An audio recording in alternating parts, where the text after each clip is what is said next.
What's happening? Welcome to the 63rd episode of the Slapstream with Jordje, live from Slapsville. I still can't believe that I made it this far. The goal might be, 70, 75 now. So let me know who you would like me to feature next. Um, I have a kind of long list of people that I appreciate and I would like to feature. I'm not sure if I'm going to get a chance to talk to them all, but who knows? I think we're up for a good start. 63 episodes sounds pretty good for me. Thanks a lot for all of you that's been supporting me through this whole time. Thanks a lot for subscribing. If you haven't hit that subscribe button, make sure to do that now. And I can wait while you're doing that. So hopefully you've done that. Now you should slap the like and leave a comment. That's what all the YouTubers do and say, but I'm not a YouTuber. I'm just a slap bass player that's very passionate about this art. And I'm very passionate about presenting careers of all these amazing bass players, my influences, some of them when I was a kid, some of them now. But I still listen to them all. And that's what I recommend to you as well. If you'd like to support the channel, please check out Venmo and PayPal links in the description of this video. And you can also check out Patreon. Patreon is the best way to support it since it's offers some pretty cool perks over there. Not always regular, but I do it eventually.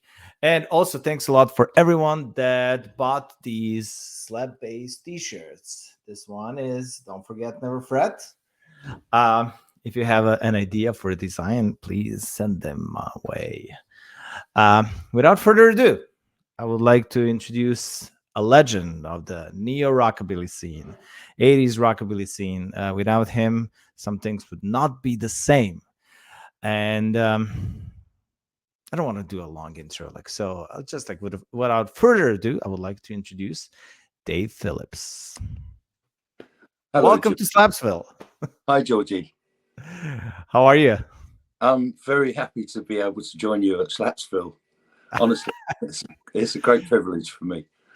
It's an honor for me as well. And can you imagine, could you have ever thought that something like this could exist? That you can just do 2 clicks and find out everything about almost any other slap bass player that plays the bass right now. It's completely fascinating to me. Honestly, it's so fascinating. It's good. I'm making it too easy for the kids nowadays. Yeah, it wasn't so easy for me when I started out. I know. We're gonna talk about all of that. I want to cover all the aspects of your career, and but before that, I would like to ask you, how are you surviving this whole pandemic, end of the world thing? Like, what have you been doing? Are the gigs back? You're in Sweden now, right? I'm in Sweden. Yes, exactly. No, there have been no gigs, and today I had offers of gigs, but then there's issues about restrictions and things like, have you been vaccinated, and it starts to get really complicated because now it's sort of moving into another level where it used in the old days. It was when I started out, actually, if you don't mind me digressing a little bit to start with, when I started out, it was actually very difficult to go to do gigs in Europe, and that was my first where I got my first breaks as a musician. I got an agent in bless him, Robert Van Eper, came to a gig in the UK that I did and recognised me and went, yeah, come out and do gigs in Europe. And it was actually quite difficult in those days to go to do gigs in Europe because Britain wasn't part of Europe. We had to fill in loads and loads of paperwork to be able to take our instruments into the other countries with us, and you had to stop at passport offices or immigration offices and get them stamped and all this. And now it's sort of come back to being like that again, which is this whole thing of they talk about everyone has to be vaccinated at the concerts and all this stuff. Do you know what? I'll tell you how I'm getting on now. I'm living on a little farm in Sweden. Mm-hmm. I've got my job every day is to make sure that the horses are all kept well. It's a horse farm, and work on double basses in my workshop. That's what I'm doing now. So no gigs for the last. I mean, I did a live stream last November, which was a bit sneaky. We got into Germany and sort of went, let's do a live stream. So that's the only thing I've done in literally 2 years. It's nothing. It's so weird, like being without gigs. Most of my gigs got canceled as well. Like my big, like annual Tiger Army gig, October Flame, got canceled, and it was supposed to be this weekend, and then, but it is what it is. We're gonna get through this. That's why I said it's what it is. It's one of those things that we cannot do much. I mean, we can do slap streams, which is still cool. Well, I made a new album while it was on lockdown. I just went, fuck it. I'll get in the studio and make a new album. Job done. That's the best. That's the best way to do it, to deal with the situation, and we're gonna talk about that. But before that, I would like to hear about your beginnings. How did you start being interested in music? How did you discover upright bass? How did you discover slap bass? Right, I want to know everything. Right, my beginning was I had my grandfather, right, my father's father was a great. He loved music. He wasn't a musician himself, but he loved music. And my grandmother and he used to go dancing every Saturday night was their night to go to the dance hall and dance. And they just loved music. And every time I saw my grandfather, when he was leaving, he used to say to me, I'm going to come back here one of these days and I'm going to see you standing up in front of a band. You know what I'm saying? You're going to be a great musician. And I'm talking about when I was like 3-4 years old, he was saying this stuff to me. Now, he died when I was still very young. I was 11 years old when that grandfather died. But he always said to me, I'm going to see you playing with a band. And so that kind of got into my head. So when I started going to school, I wanted to know, what can they teach me about music? My interest was right from that very formative beginning as a child. And I was always thought to myself, whatever I do, I've got to do what my granddad says and make sure that I play music. So when I went to school, now I look back on it, it's quite comical really, that during the break times at school when kids were in the recreation area, I must have come across as a bit of a freak, because I used to just walk around the recreation area and look for guys that looked quite cool and just walk up to them and say, Hoyt, do you want to start a band? So the first drive for me was that I needed to try and get a band together. So that eventuated to the point where I managed to find guys who were willing to come and join me. So we had a great music room at the school that I chose to go to, and I'd spend as much time in there as I could. So when other kids were going to the mess hall for their lunch, I'd just go to the music room, take a sandwich with me and a drink, and just sort of play. I started playing, the first instrument I played was the trumpet. And during the time that I was doing my trumpet lessons, the whole time there was this double bass just standing in the corner of the room with cobwebs all over it. No one touched it. We're talking about the early or mid 1970s. And double basses no one was playing them then, maybe orchestras. But if anyone was in a band, all the rock bands at that time, the bass guitar had completely taken over from the double bass. Anyway, so to cut forward, eventually I got a band together, and I actually became a bass player completely by accident, because I couldn't find a bass player. Right. So I'd said to my one day when I was in the trumpet lesson, playing the trumpet, when the lesson finished, it was lunchtime, and I said to the teacher, sir, is there any chance I could just see if I can have a go on that instrument in the corner there? Didn't even know what it was called at that point. And he said to me, that's a double bass. He said, no one's played that since the 1960s. And I said, well, can I play it? And he said, yeah, you probably struggle to, because at that point I was only, 11 years old. So I wasn't that tall. He said, you'll probably struggle to reach it. And I said, well, if I stand on a chair? And he said, yeah, that'll be fine. So I could stand on a chair and have a go on this thing. I didn't know what I was doing. I had no idea. But I did have rock and roll records at home. And I'd listen to the rock and roll records and listen to the music that I was hearing that was around in the early to mid 70s. And there was a different sound from the 50s. Like, so when I listened to a Bill Haley record, there was a sound on it that was missing from everything in modern music. And it was that tick, tick, tick, tick, tick, tick, tick on the bass. And I figured it out, and I just went, right, that must be what it is. It's the difference is that it's a double bass, and that whoever's playing it on all those like 50s records, they must be pulling. And I just did that for myself. And then the teacher came in and he said, oh, you're doing really well on that, aren't you? And I went, yeah, great. And that was the reason that I became because my band, we couldn't find a bass player. We found one, but he was he suffered from extreme stage fright, and he only played a bass guitar. And I got a gig, and on the day of the gig, he said, I can't do it. His girlfriend came out and she said, he can't do it. And I was like, what do you mean he can't do it?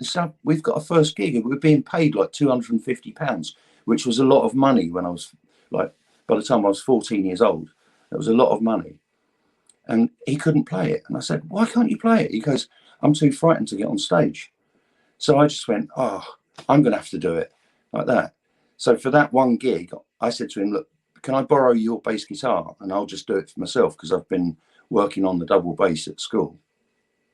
So I, obviously had to do a quick transposition in my mind about what it is, differences between playing a bass guitar with frets.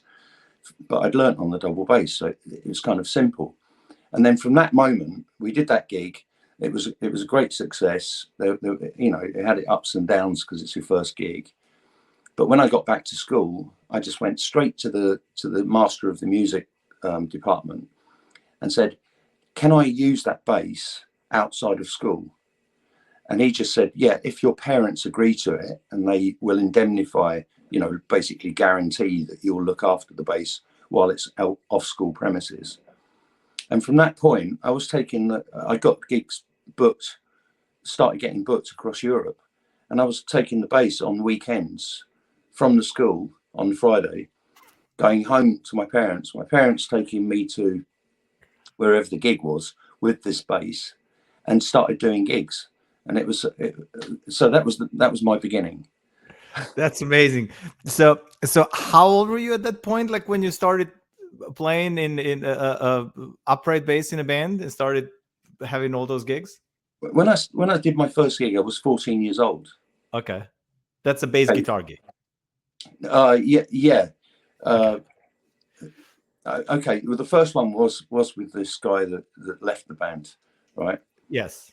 And that night he realised that he can't do it because he gets too frightened on stage, and it just was too much for him. And I mean, just so I can get it right, so what were you doing in the band if when that guy was playing bass? I was a singer.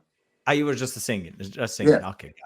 Yeah, I mean, I did at that point. I was already playing acoustic guitar, but that was kind of irrelevant because we had an acoustic guitar player in this first band. It was a school band.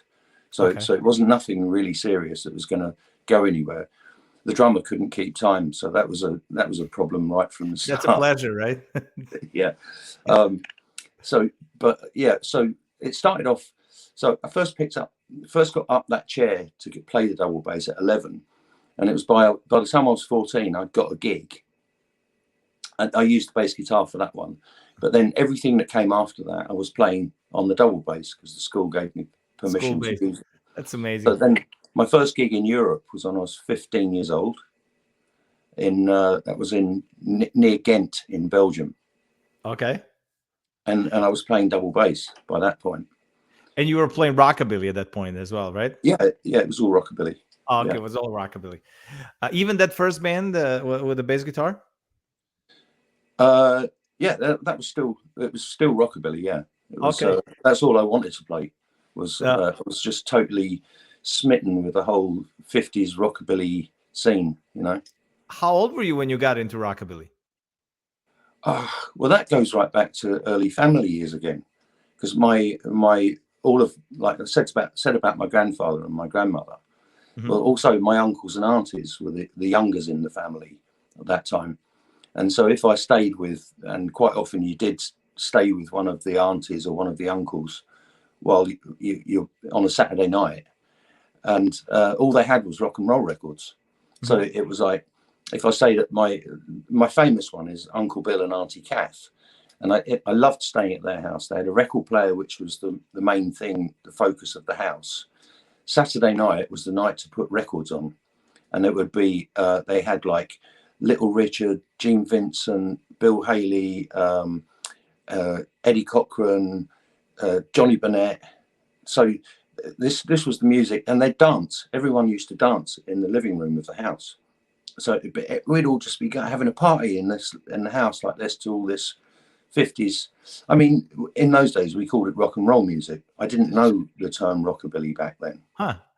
So that sounds like a scene from a 1950s movie. Totally. It's in my memory. It's like I just think back about it all and just go, it is like a movie.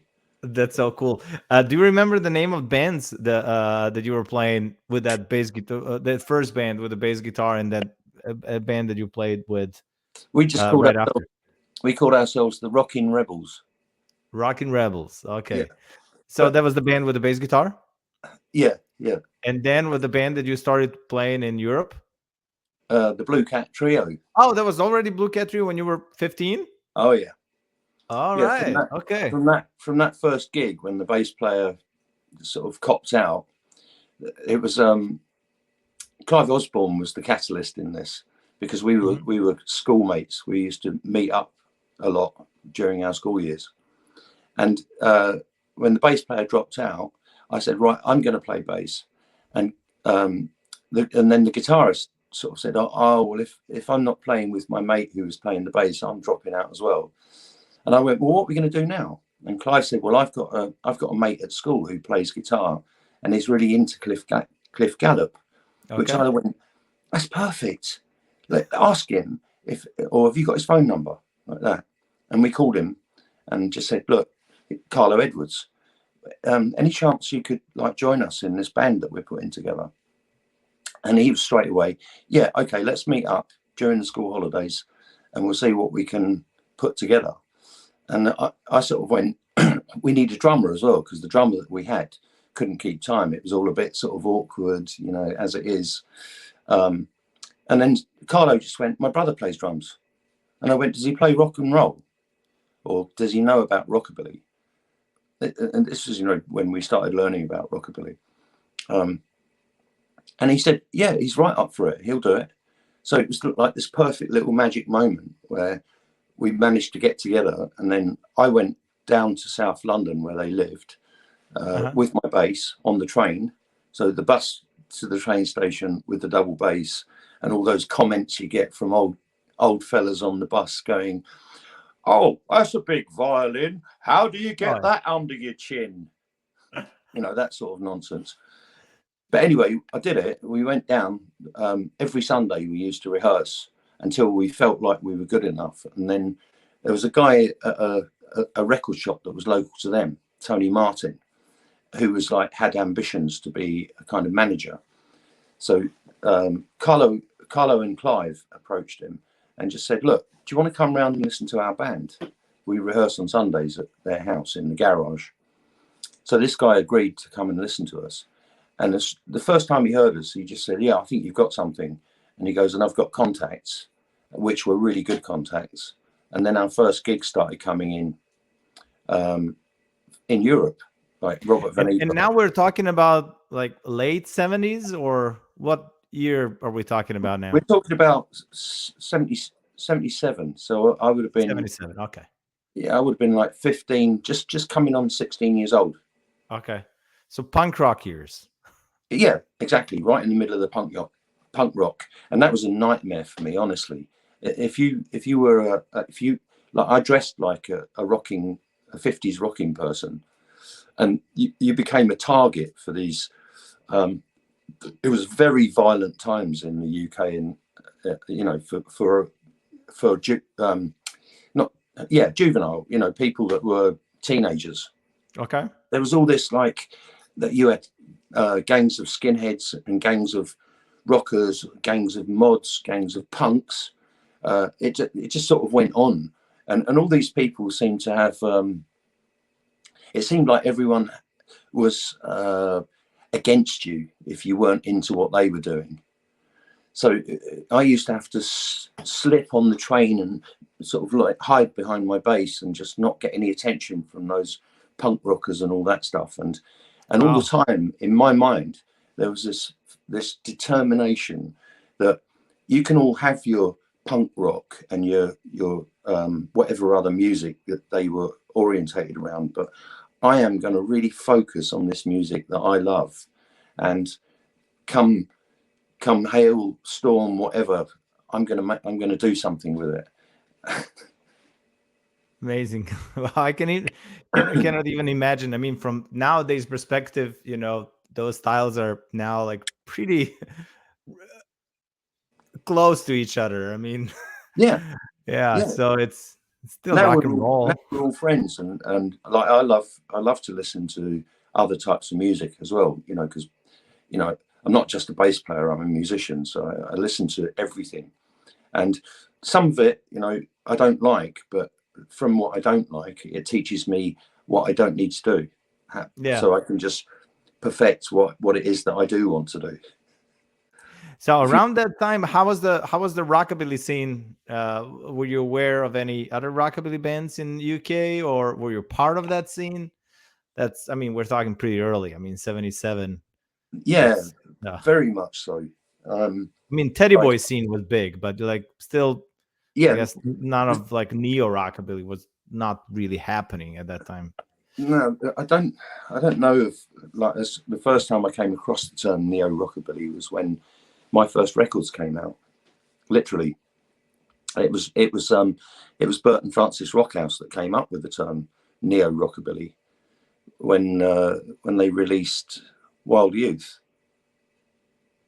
So prior to that, it was actually the rockabilly bands that I knew from '77. There was kind of an explosion. There was already the Jets were already established as a band when I started out. But at that point, Bob Cotton was actually playing an electric bass. I used to see him. Used to go and watch them regularly at local venues to where I lived, and I got to know Bob right from a young age. And then at the point when I started with the Blue Cats, there was this explosion. All of a sudden, there was the Polecats.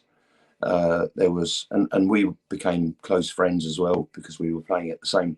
We used to go. There were clubs. You could go to a club every night of the week in around London. There was always a Sunday night at the Hot Vine. On Monday, you could go to the Fox and Hound. Tuesday, you could go to Bumbles. Wednesday, you could go to another club. Thursday was always at the Royalty, and they were all the same people. It was like an underground movement of rockabillys that just sort of all came out of nowhere, and used to meet up any night of the week that you had a little bit of money in your pocket, and it didn't cost a lot of money either in those days. It was, you know, you only needed like £1 and you were pretty much rich to get to the club, get into the club. You'd have enough money to buy a drink, and at the end of the night you could buy a 45 single, you know, a 7-inch single to take home with you.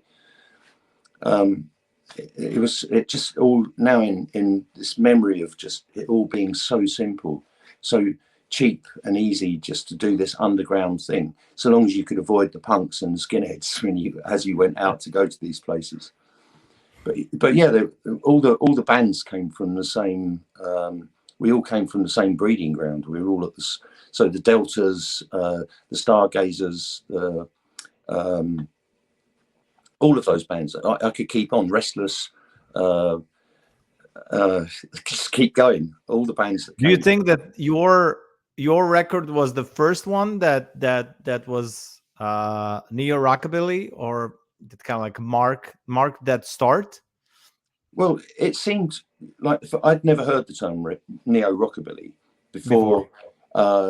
When Wild Youth came out, the album, and then in reviews that you saw in magazines and stuff around Europe, I had very little to do in those days with the review process. It was the record company that did it all for us, and then I saw this term neo rockabilly, which had obviously been coined by Burt Rockhouse from Rockhouse Records, and you know, it struck me as a bit of a like, whoa, what does that mean? I had to actually get a dictionary out and find out what neo meant, which means kind of rebirth, some kind of new. It just means new, basically, from Latin, doesn't it? I think. I guess so. I mean, like the first time when I was a kid, you know, heard the term neo, it was associated to neo rockabilly, and it was immediately the kind of the main thing what I was that I was into. You know, when I started, you know, being interested in music when I was 9 or 10 or something. What do you think that sparked such an interest in rockabilly at that time? I mean, it seems that was kind of the most productive period, or more like for that brought like the biggest amount of bands. I feel like it was I honestly feel like it was a kind of backlash from. Okay, so like I grew up through the 60s, but the music that I liked was from the previous decade, from the 50s. So I grew up through the 60s, and all right, I liked the stuff that was not in the mainstream. You know, I liked stuff that was a little bit to one side or the other. So through the 60s, there was this kind of the ska reggae thing happened, and that really interested me, because it was like, you know, there's guys from Jamaica that had settled in London, black guys that were making this music which was kind of like weird. It had this weird tempo to it, something a bit cranky, which interested me. It was like music that's not quite your usual stuff. So at the point that the punk movement happened in the 70s, there was this similar kind of thing that all the kids were going, oh, this is a bit different. You know, it's not, we had all got too used to having stuff pushed in our faces like ABBA and the Commodores and that, all that sort of 70s disco kind of stuff was too much for us. And there was a whole underground movement, like I said. All of the kids that I used to hang around with were the ones that went, the music these days, it doesn't make you dance. Oh, that was the big point, was dancing.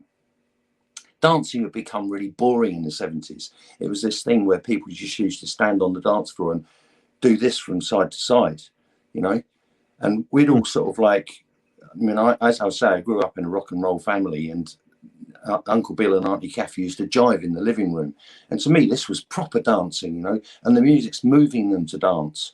And so when the rockabilly movement really took off, this is what it was. We all used to go to the clubs, and everyone was there, not just to, you know, sort of drink and socialize, but to dance. Everyone wanted to dance, and we all were great dancers, everyone. You talk to anyone from those bands from that time, or the people that used to support the bands, everyone was someone who I could walk up to any girl at any point and say, oh, do you fancy a dance, you know, a jive? And they'd say yes, because they love dancing like that. A good bopper would come on the sound system, and all the guys would be up like digging that shit, jumping around, and so it was people that were discerning about, you know, how music moves you. And I think rockabilly music has that thing to it. It's like, you know, most of it is like happy music. It makes you feel like you want to dance. It's happy music. And that's what really appealed to me, was I wanted to be able to play. And my greatest joy still to this day is if I'm on stage and I'm playing some music and I see my audience dancing, you know, moving, enjoying the music. That's what it's all about. And I think that's what caused this big explosion from the neo rockabilly scene, was that, you know, it moved on into psychobilly later, and then the dancing changed. It became a different type of dance. Everyone was doing that wrecking, but it was still like expression, saying, you know, this music moves me.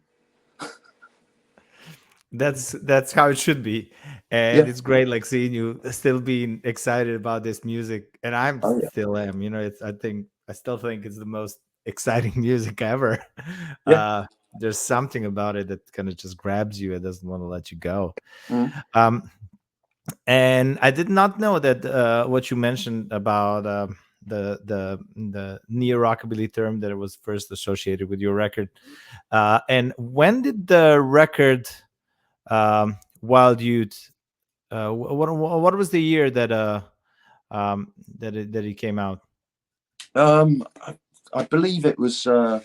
We recorded it in after summer in 1981, and then it was released early 82. Ah, okay. Oh, was it? Yeah, yeah. I think I've got copies of the record now, and I'm pretty sure it says published in 82.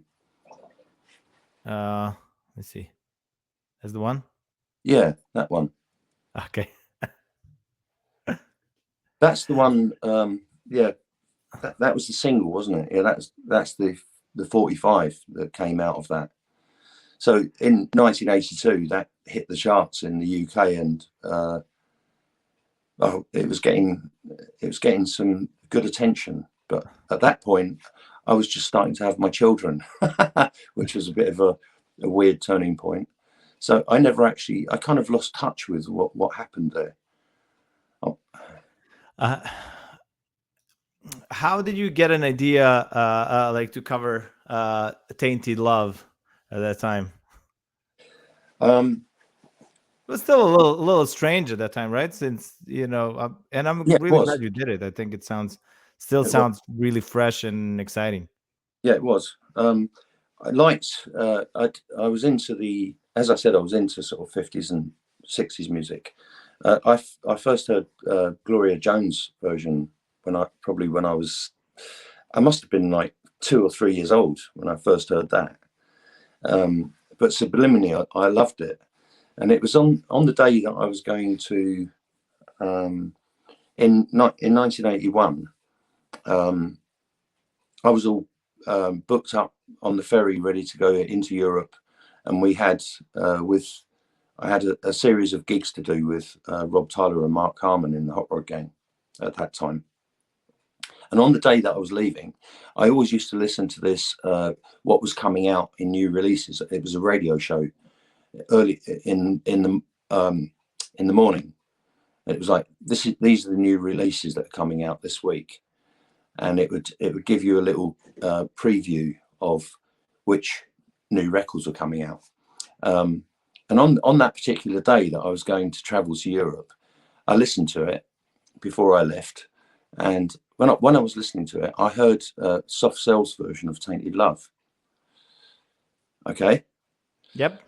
So when I got to meet the other guys to go to Europe, and we were going to do going to do I think 5 gigs on a little tour, and then we were going straight into the recording studio to start recording Wild Youth. Well, when we met up, everyone starts talking about, so what songs are we going to do? And I go, oh, I've written this couple, and I've got this idea for that one and this one. So we were putting together the ideas, and I said, look, I had this idea this morning. I heard a new version of Tainted Love that this band called Soft Cell have done. And the guys go, okay, right now. And I go, I want to do a rockabilly version of it, which kind of, for me, would put the record straight. Like, so Ed Cobb wrote the song in 1957, so it is a 50s song, right? So what I want to do is like reinvent it as a rockabilly song. And the guys sort of went, oh, okay, well, we haven't heard the tune, or, you know, not sure of it. So when we got into Europe, we were staying in with our near our agent in Ghent, and there was a little record shop that we used to go to check out the records. So I went into the record shop and I said, have you got a copy of that? Because it would be out now. It just come out that week. I said, have you got a copy of that soft cell record, Tainted Love? And the guy went, oh yeah, they've just come in. So I bought the copy of it. We went back to the agent's house and I stuck it on the record player. And the guys just sort of went, what? You want to do a rockabilly version? And you know what the soft cell version's like. And I went, yeah, come on. It's just what we do is we do it to this rhythm. And then for the next night, we were in the hotel room and we said to Rob, can we borrow the record player? So he gave us a record player. We took it back to the hotel room and we played it over until Mark got the chords. I worked out the bass line for it and got the lyrics for it.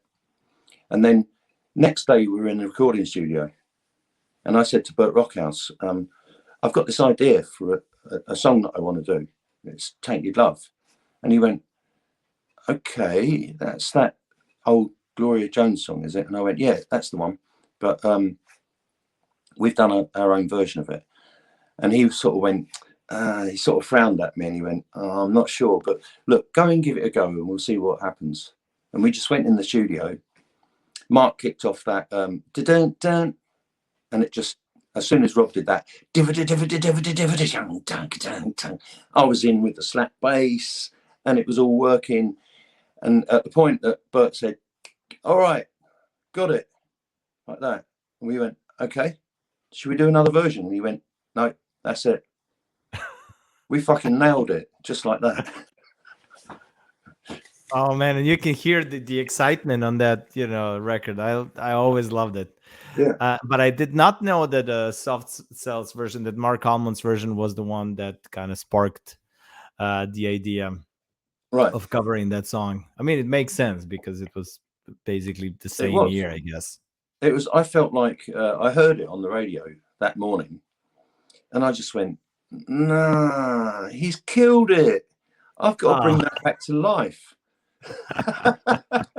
I mean, no offense to Mark Almond, all respects. He has had great success with it, and I, if I hear it anywhere, I just sort of think, good on you, Mark, because that morning you gave me an inspiration to do something that I don't know where that idea came from.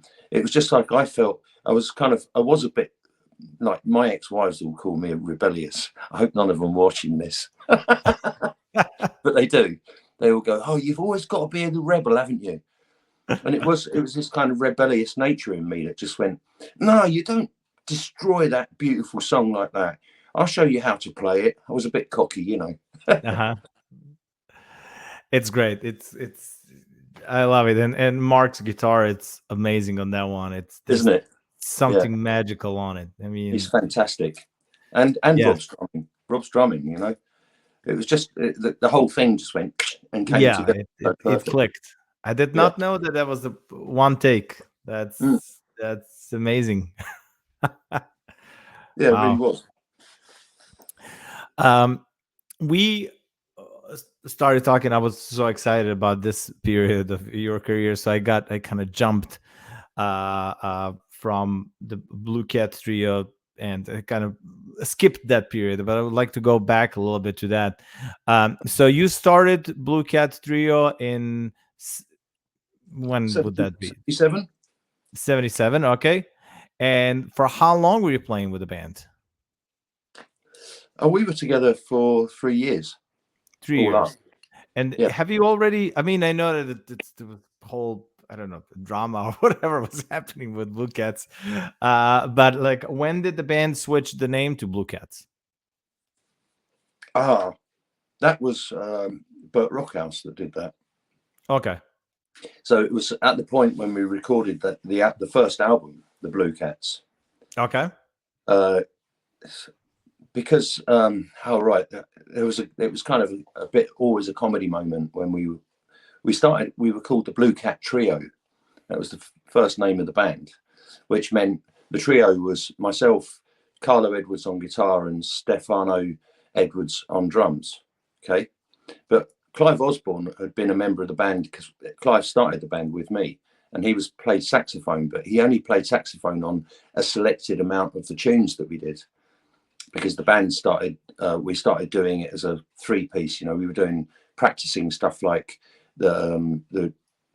like That's the Band, right? So the three of us at the back there were the trio, and Clive was the fourth member.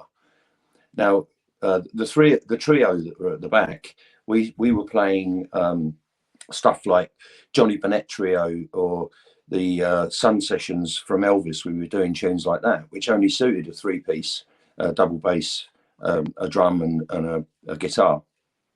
And Clive was playing saxophone, so we had to mix our show so that we included some tunes that had saxophone. So we'd do like the odd sort of Bill Haley or something like Caledonia, Louis Jordan type stuff, and Clive would just come on stage for those tunes. And the record company said, well, look, this is stupid, you know, you've got your band's called the Blue Cat Trio and there's actually 4 of you, right? So what we're going to do is we're just going to call you the Blue Cats. So at the point when that album came out, that's when we became the Blue Cats. And which year was that? Like when did you switch the name to Blue Cats? When the album came out in 1980. Oh, okay. So, okay. Yeah, I think it was 80, wasn't it? The old so, memory. Like I forgot now. Like, but like, what do you think was the reason for all those cats bands in the neo rockabilly scene? I mean, it seems that rock cats, blue cats, polecats, stray cats. Everybody's Right. I cats. know exactly why that is, because when we that underground group of people that I was talking about, all my friends in London, lots of them are still my friends. Lots of them, bless them, have gone now, but lots of them are still my friends. And when we started going to gigs, so to start off with, we went to Teddy Boy gigs, right, because it was where we saw rock and roll. And then when we started doing we started going to clubs that were a little bit more kind of selective about the music they were playing. And it was the main DJs in our part of London were the Wild Wax Show and 50s Flash. And they predominantly played rockabilly, which we were all getting into. And then everyone started going, hang on a minute, rockabillys didn't look like Teddy Boys. So the whole dress code started changing. So we started dressing more like normal people from sort of the early 50s, a bit like some people would get a bit flash with it and sort of look at a picture of Elvis from 1954 and get I've got a jacket just like Elvis had in 1954, and I'd go, oh, well, I've got a jacket just like Johnny Bennett had and I've got a tie like Johnny Bennett had in 55, or like that. And then we, instead of calling ourselves rockabillys, we started calling ourselves cats. Everyone were cats, like that. And even guys had tattoos on their neck like this, and it was cats spelled Katz, like, so we were all cats. So when we started our band, when I started the Blue Cat Trio, the word cat was totally like pointing to the fact that we were cats. We were all like rockabillys. We weren't punks, we're cats, like that. So then the polecats came, and then later than that, the stray cats came to the UK, I think 82. So that was like 3 years after we'd all started, or 2 or 3 years after we'd all started saying that we're cats, we're rocking cats. Well, and the Blue Cats was the first one that used the word cats. I mean, Blue Cat Trio, I guess. I think so. Okay. And then when it became, obviously the record company changed it to the Blue Cats. Yeah. The only other band that I knew at that point were the Polecats. And we were all from the same, we went to the same clubs and stuff like that. So we were all sort of chatting, like I'd meet up with Boz or Phil from the Polecats, and I go, oh, have you heard I've got a great new band together with a Blue Cat Trio, or the Blue Cats, when they saw the record. Mm-hmm. and they just went, yeah, we're the Polecats. And then you got it just went on from that. There was a band called the Black Cats. There's been a band now. I saw a band a couple of days ago called, it was a new band from, I think they were from,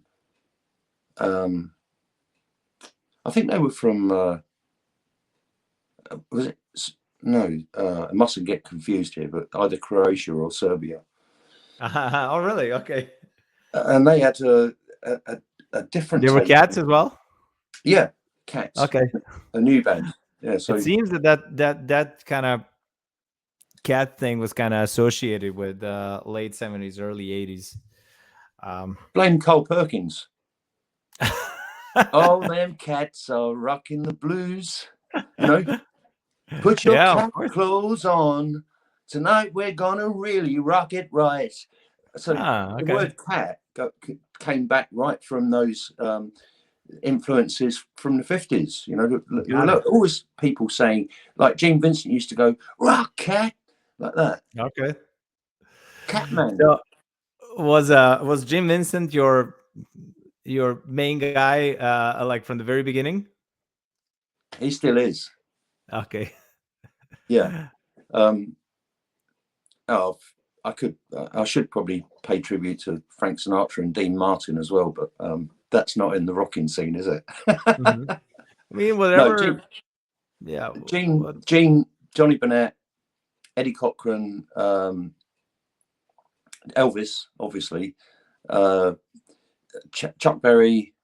Come on, there's another list that I'm going to go through. Oh yeah, of course. I can't say, I wouldn't say any of them are my favorite, because I love so much of what all of these artists from the 50s, you know, what influences they brought into my life.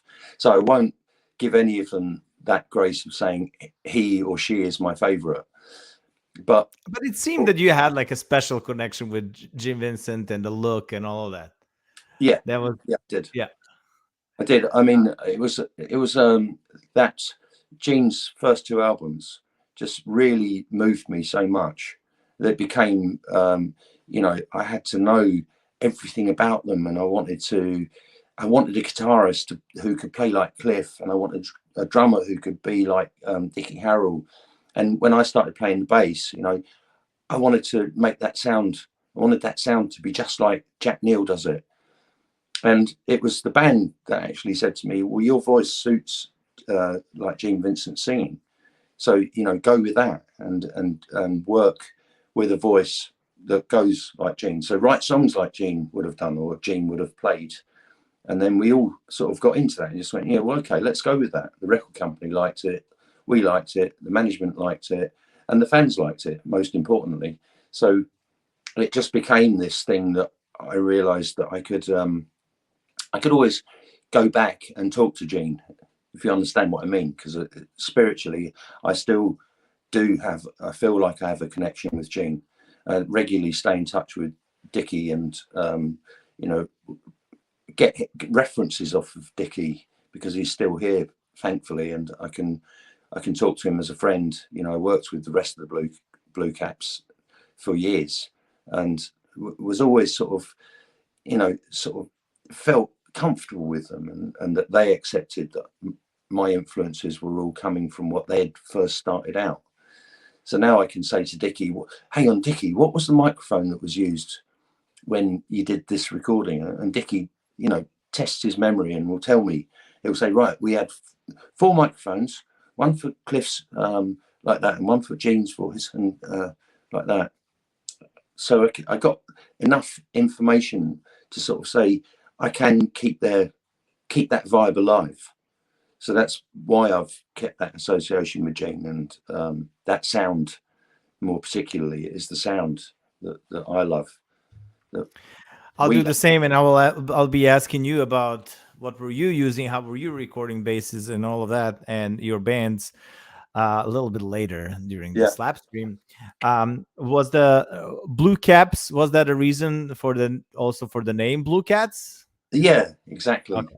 That was, you know, because when we got together, I remember when we came up with the name, the Blue Cat Trio.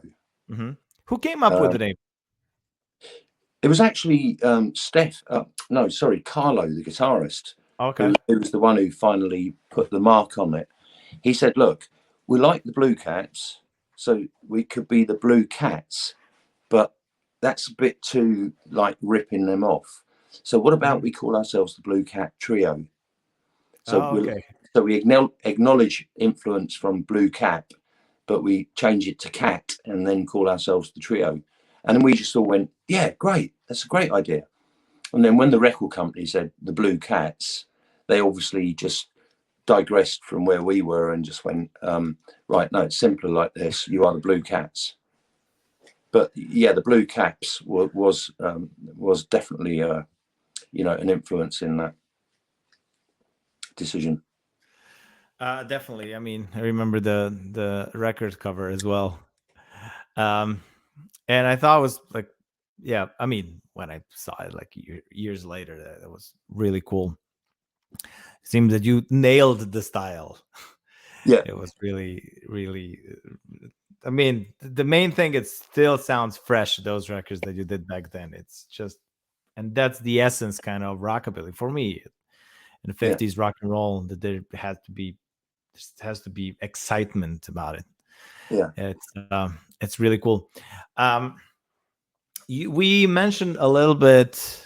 No, actually, let's get that later. Back in that day, who were the guys that were actually slapping the bass? You know, because you mentioned that you one of your main influence was Jim Vincent and Blue Caps, but Jack was not slapping that much, and then No, you were slapping quite a bit, and then yeah, who were the guys that you were the like, I mean, why, what was the deal with that? I mean, I understand that you wanted kind of to not to copy the sound, but like to base your sound on Jim Vincent, but you well, added slapping, and then you created something different, which I think works amazing, and yeah. it's Um, great. I think on the slapping side of it, it was the Sun Sessions from Elvis with Bill Black's sound. So like in my bedroom as a kid, when I on those days when I used to take the bass home from school, I put the Sun Sessions record on, and I just play along to it, and I enjoyed that feeling of slapping it. Even though when I played the stuff with Gene Vincent, I realised that you don't slap on Gene Vincent, and I still, to me, that's kind of a no-no. But so there was Bill Black, and then putting on a Bill Haley record and realising that it's everything on that was like that. So and then just enjoying it. So then I realised that what I need to, I've always done it. I need to move between these two places as a bass player, because they both have their own kind of importance when you just play straight pizzicato or you slap. And sometimes now I do combinations on my songs that I'm putting on my new album. Oh, my new album, yes. Yeah, some of the songs on that now, within that song, I'll have a verse or a chorus where I'm playing slap bass. And then during the verses, I go back to just plain pizzicato. So, slap bass was never really the only thing I wanted to do with the bass. It was just part of what I was going to do with the bass. I'm glad you mentioned, I guess, Marshall Idol or Al Rex from Bill Haley's band, Yeah, because I can hear more of that influence in your slap bass playing than Bill Black's. It seemed your Bill yeah, Black was kind of like all over the place. It was great, but it was you're like a more consistent, and you have that driving groove yeah. that I That was could definitely, associate more with Bill Haley's bass players. yeah, definitely. And I went in my studies of the music, sort of 50s and pre-50s. I studied all the bass players from even from let's think now, uh, going right back to the 20s. There were guys that were playing slap bass. Oh God, I'm having trouble remembering the names of the influences now, but come on, I must be able to remember one of them. Oh. It's going to be a long episode. So if you remember later, just let that one rest, and one will pop out of my head in a minute.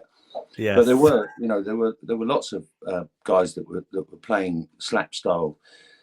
Cats and the Fiddle had a great slap bass player in the late 30s. Cab Calloway, right from the 20s. There was what was his name? Milt His Hinton. bass player. What was his name? Milt Hinton was playing. That's right. Yeah, Milt Hinton was playing slap bass. He's the most famous that played like with Cab Calloway, because he did pluck in the bass. Yeah, and he did some great stuff. I used to listen to that and just go, well, I've got to be able to play like this too. It's the bass. Everything I can do with it, I must do it. And like I said, now I spend more of my time repairing basses because I do everything I can with them. I spend more time repairing them than I do playing them. It's it's hard for slap bass players to stay busy playing. Yeah, it's kind of like almost impossible these days. I mean, now it's literally impossible, but like even like during normal times.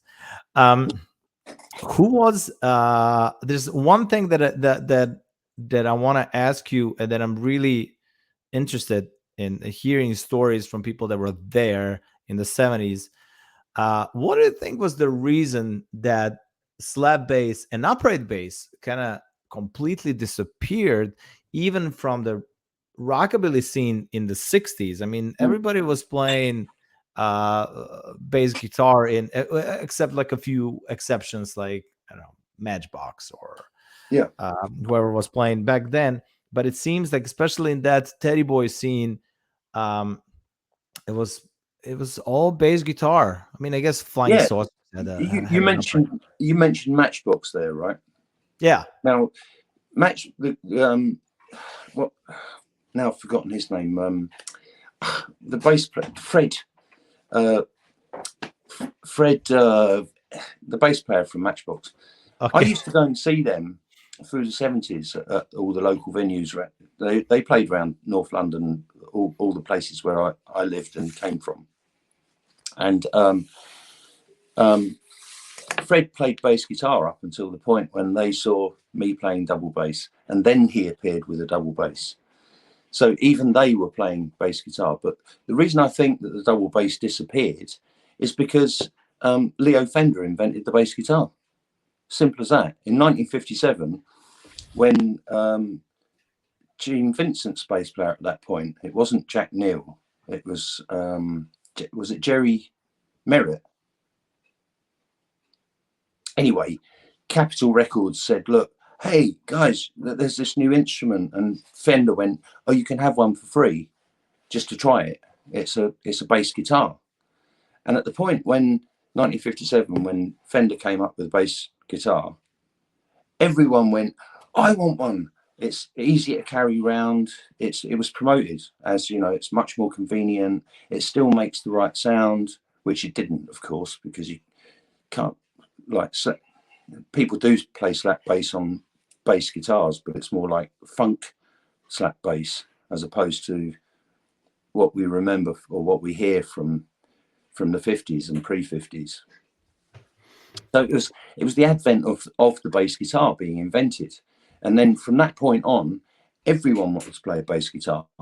Even Hofner came up with that violin-shaped bass guitar that Paul McCartney played. But it was still a bass guitar.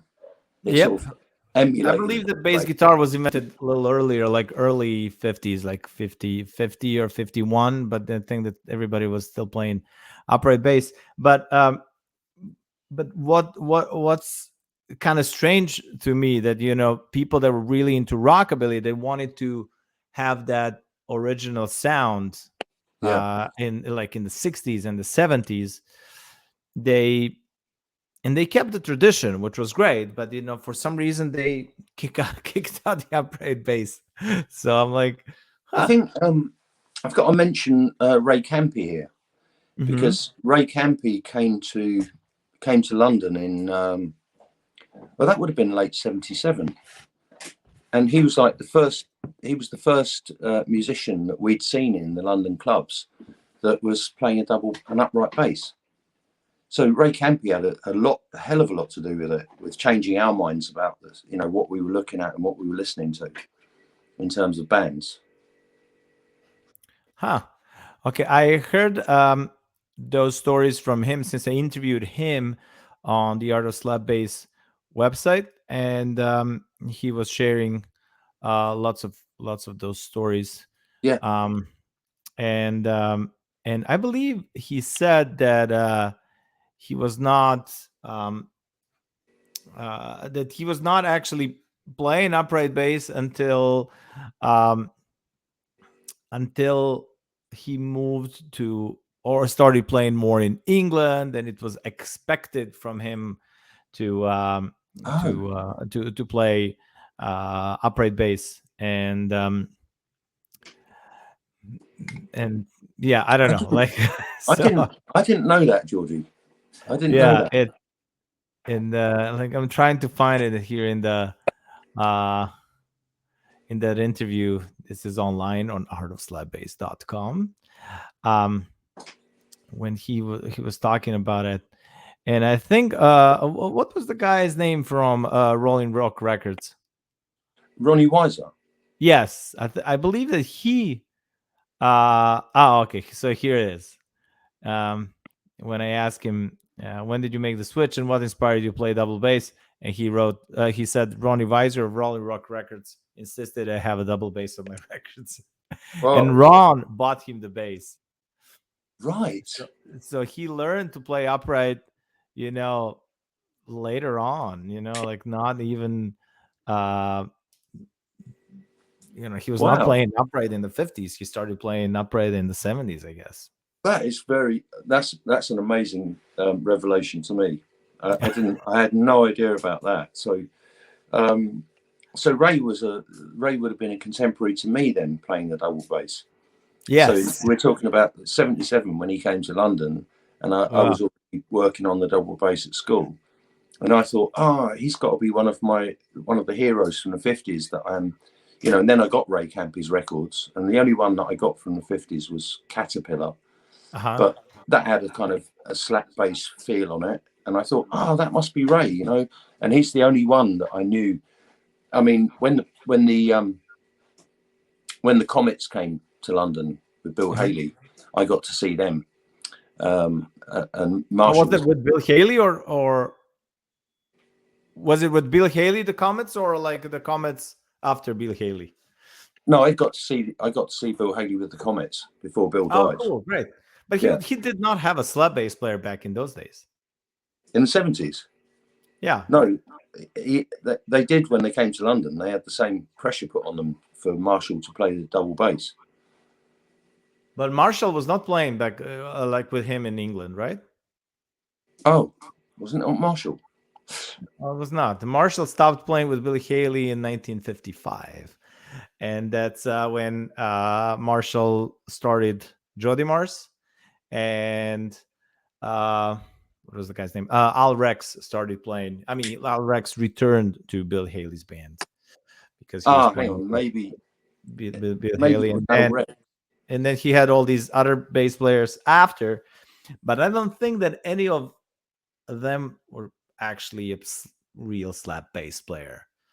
No, They were. no, they weren't. I mean, even when Bill Haley, when I saw him in London, anyway, I saw him Uh-huh. at Royalty. Like lots of my friends will remember that one. Okay. Um, yeah, they had a bass guitar and Okay. a double bass, but maybe the double bass was just there to sort of like authenticate it in some way. I think that was the deal, but I can't guarantee because I don't know like who was the guy that was doing it. But I made a list actually when I wrote an article about Al Rex when he died. I believe it was last year or year before. Yeah, Right. I'm pretty sure it was last year that Al Rex died. Yes, in May. And then I made a list of all all bass players that played. I wanted to clarify the confusion. So I made a list of Good. all the guys they were playing with Bill Haley. So Yeah. this is the article about this is all Al Rex.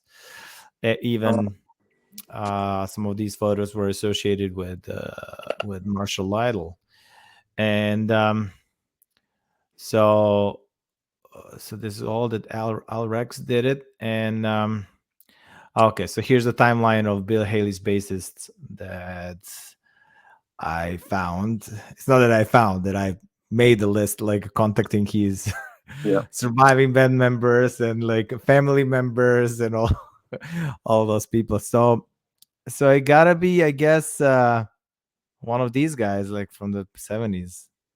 I Like can't. Ray Coley, Jim Lebeck, or John Gordon, like a couple guys. Do you know what? Do you know what? I guess it could have been any one of those that I saw when they came Yeah. to the in London. It could have been any one of them, but there was definitely this show of double bass. Okay. So, as a kind of a token of this is what Bill Haley's band should look like. Yes, exactly. So And it should sound alike too. I think it's pretty essential sound.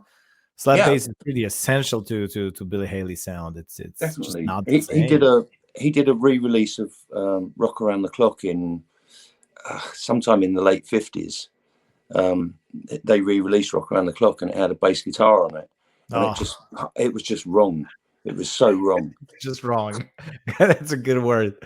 It's wrong. Yeah. And okay, so now we're still in the 70s and talking, but sorry, I want to have let's get to the 90s. yeah. I want to get like I want to ask you everything that you can, so yeah, good man. So all this stays documented, so yeah, I don't want to make it too easy for new kids so they can so more of them can start study playing up, boys, slap bass. girls, boys and girls. Study. So who was playing slap bass back in, I guess, 77 when you started playing upright bass? Who were the guys that you seen playing slap bass? Not just upright bass, just slap bass on the upright. Nobody? I never. The only person I saw was Ray Campy. Okay. During the time when I was playing, that was it. And then very soon after, I saw Robert Cotton from the Jets. Okay. He stepped up and got himself a double bass. And then I got to see Phil from the Polecats. Mm-hmm. But this was all. There weren't any people before I was doing it that I could see. Mm-hmm. No one. So do you remember? How did you figure out what you're supposed to do? By looking at photographs. Okay. And listening to the records. I knew from when I listened to, for example, when I first got the Johnny Burnett Rock and Roll Trio album. Mm-hmm. I'd listen to that and I'd go, "There's that sound again." It's like that. The bass is definitely clicking. It's got this click sound to it that goes with the. And I just figured it out for myself. I looked at the pictures of them playing, and I could see their hands and the positions. Okay. Or I could watch like a short movie of one of Elvis's songs from his early days, and you could see Bill Black doing that. And I thought, right, that's what they must be doing. They're going like that, tank, tank, tank. And so there was no one to teach me, and there was no one that I could go and watch. Because, like I say, all the bands that I went to see, like Crazy Cavern and that, they all had bass guitar. So how about Flying Saucers? Did they have upright bass back in those days? No. Okay. No. Pete Pritchard played bass guitar until this, like the neo rockabilly thing started, and then Pete Pritchard first got a double bass. And I actually went to see them one night, and I saw Pete with a double bass, and I went, "Shit, he's copied me," like that. And those Teds, they were not really into the whole Cats thing, right? No, they weren't. No, it was a real it was a real pivotal moment when the rocking cats came about. You know, Okay. it was like put rock and roll back to where it was supposed to be. You know, because through the 60s and 70s, rock and roll became something which was so convoluted. I mean, we used to go to rock and roll clubs in the early 70s and see people like Shakin' Stevens, the Flying Saucers, Crazy Cavern, the Riot Rockers, all those kind of bands. And it was like it was almost like what was 50s rock and roll, even though they were still doing the original kind of songs. They weren't being played anymore like they were from the 50s. They were being played more like a sort of like a 60s rock band would play it, Yeah. or, you know, it just wasn't the same thing. So there was this, for me anyway, especially, there was this movement. So when I start my band, I want it to be as authentically 50s sounding and feeling and looking as possible. So even the way that I sort of said to the band, you know, we all put nice box jackets and shirt and tie on, you know, so we look like they did in the 50s, because guys didn't just wear leather jackets and unless you're Gene Vincent, of course, but that wasn't even until later. If you look at early Gene Vincent, they were all, the Blue Caps were all wear nice suits, matching shirts and ties and all that sort of stuff. So even the look, the sound, everything was all like in one place for me. And I went, this is what I really want a band to be like. Got it. Yeah. But it seems that you, I mean, the Cats generation appreciated Teddy Boys and was going to those shows, but the Teddy Boys were not really appreciating the new generation of neo rockabillys back in those days. That was How was very that? true. That is very true. Now, Okay. when I started the Blue Cat Trio, we had most of the places that we played at were Teddy Boy clubs, but we were bringing something new to them. We were a young band, very young, you know, I mean, sort of 15, 16 years old I was. I mean, you were teenagers. Yeah. So we were like a young band going to these Teddy Boys, and the Teddy Boys were kind of like, there were some originally from the 50s, older guys, but they were kind of, there was a 70s generation of Teddy Boys that were there too. And they loved the music we were doing because it sounded authentic, but they didn't really like the way that we're dressing different now. Ah, interesting. Even you Which, were dressed up more 50s than them, right? that's what we felt. That's how Okay. we felt about it. We were just like, hey, hang on a minute. You know, how you dress now as a 1970s Teddy Boy, you didn't have cloth in bright green or bright yellow in the 50s.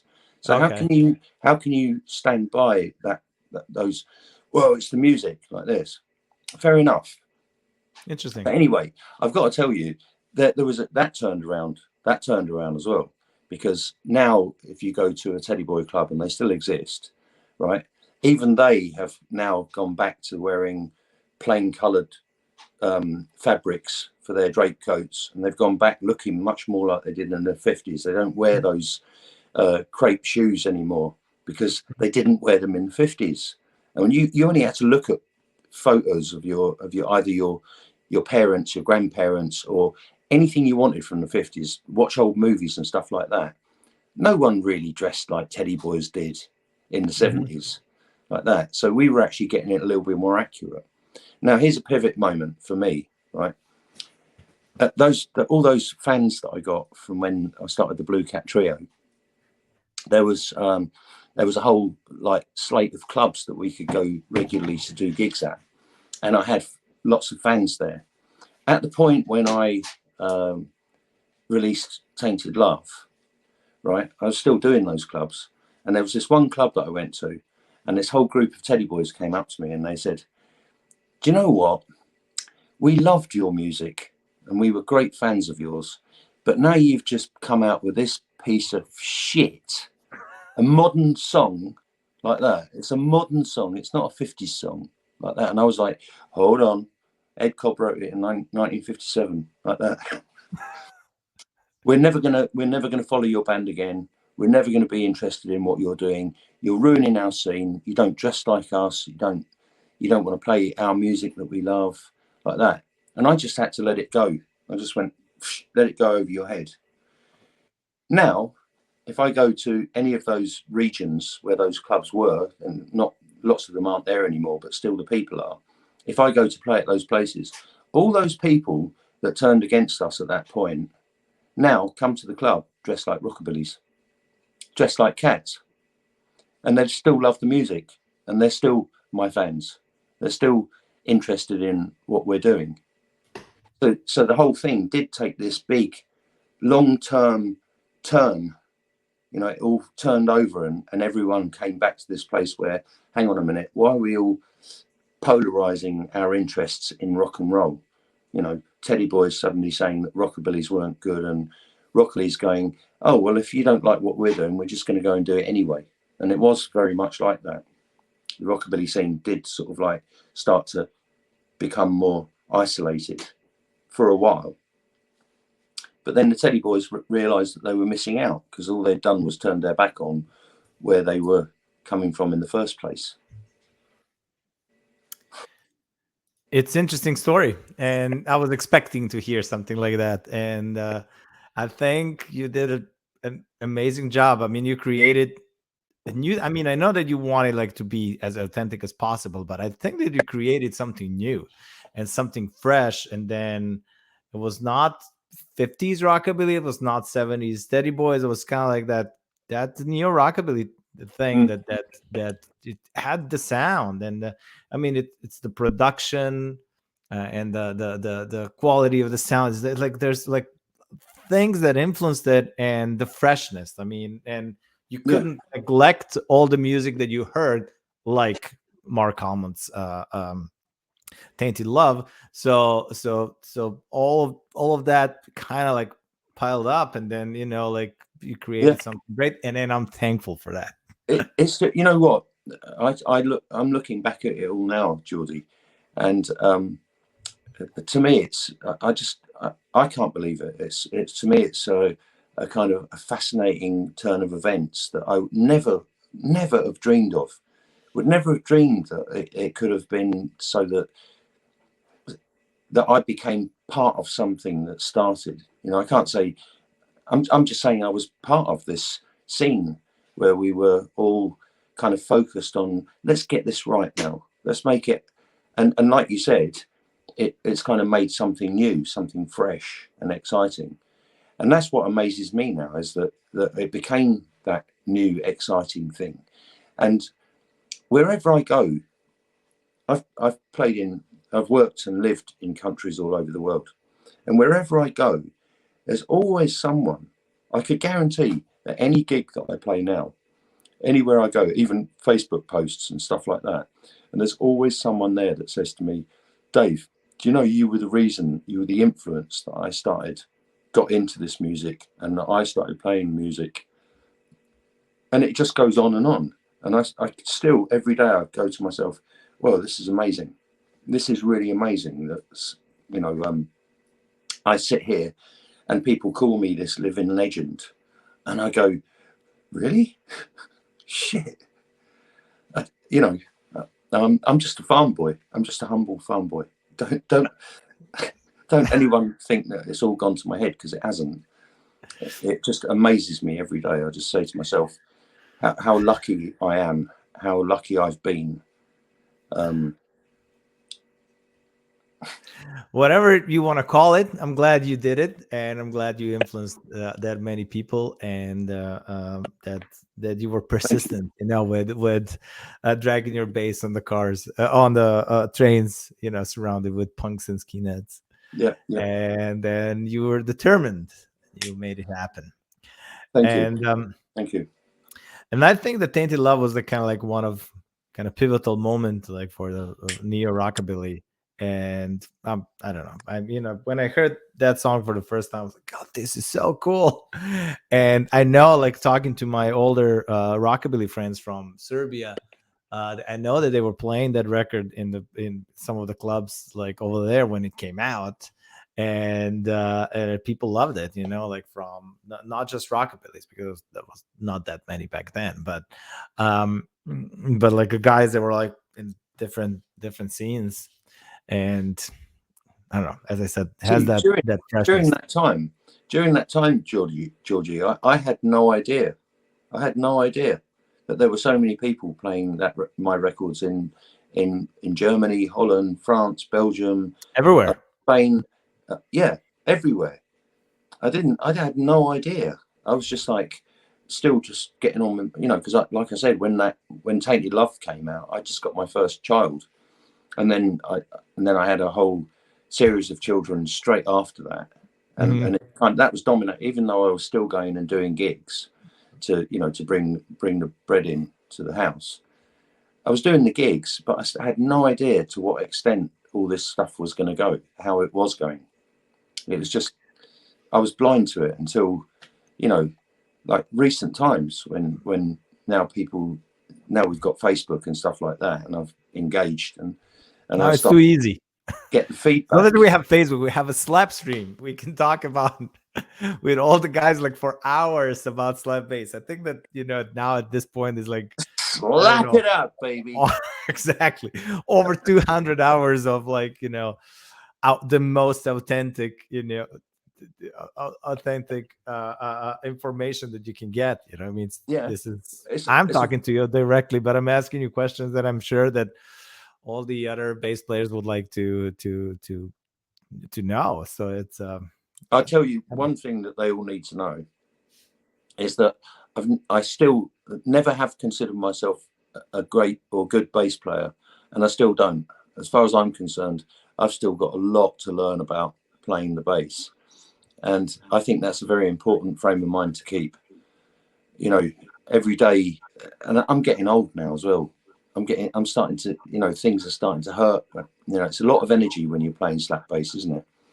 And it starts to hurt now, and I start thinking to myself, how can you get better if you're actually physically getting worse?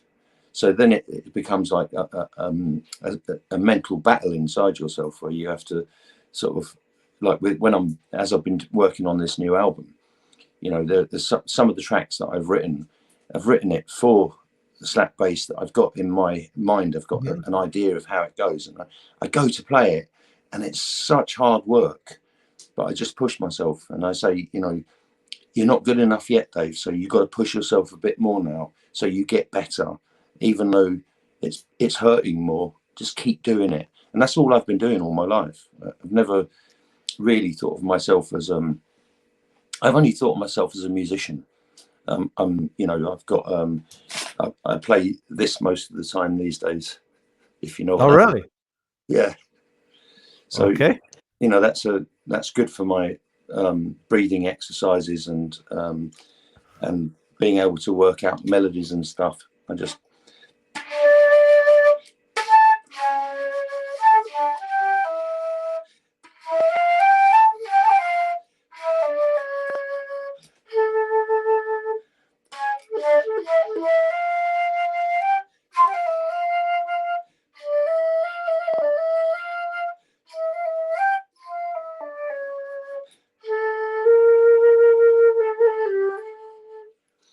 so but I've always found that that's a really good juxtaposition. So that if I'm anytime I'm struggling with what I'm doing on the bass, I can just back off and give myself a rest and play something else. So play the flute or get the trumpet or guitar, piano, and work around where I want to be as a bass player.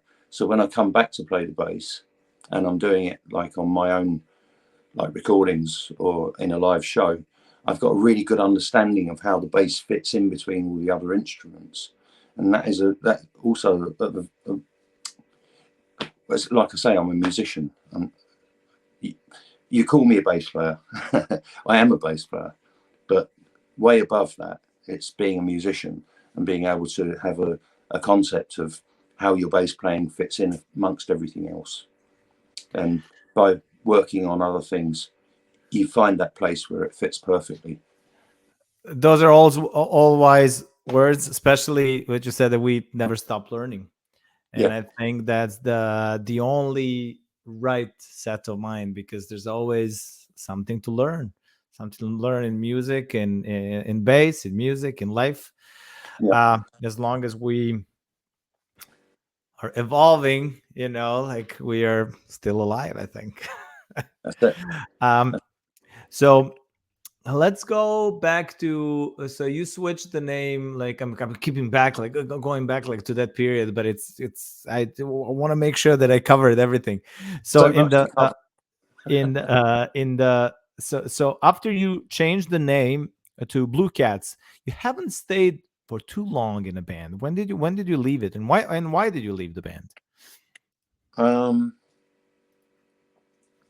Right, that's yeah, that's a difficult one.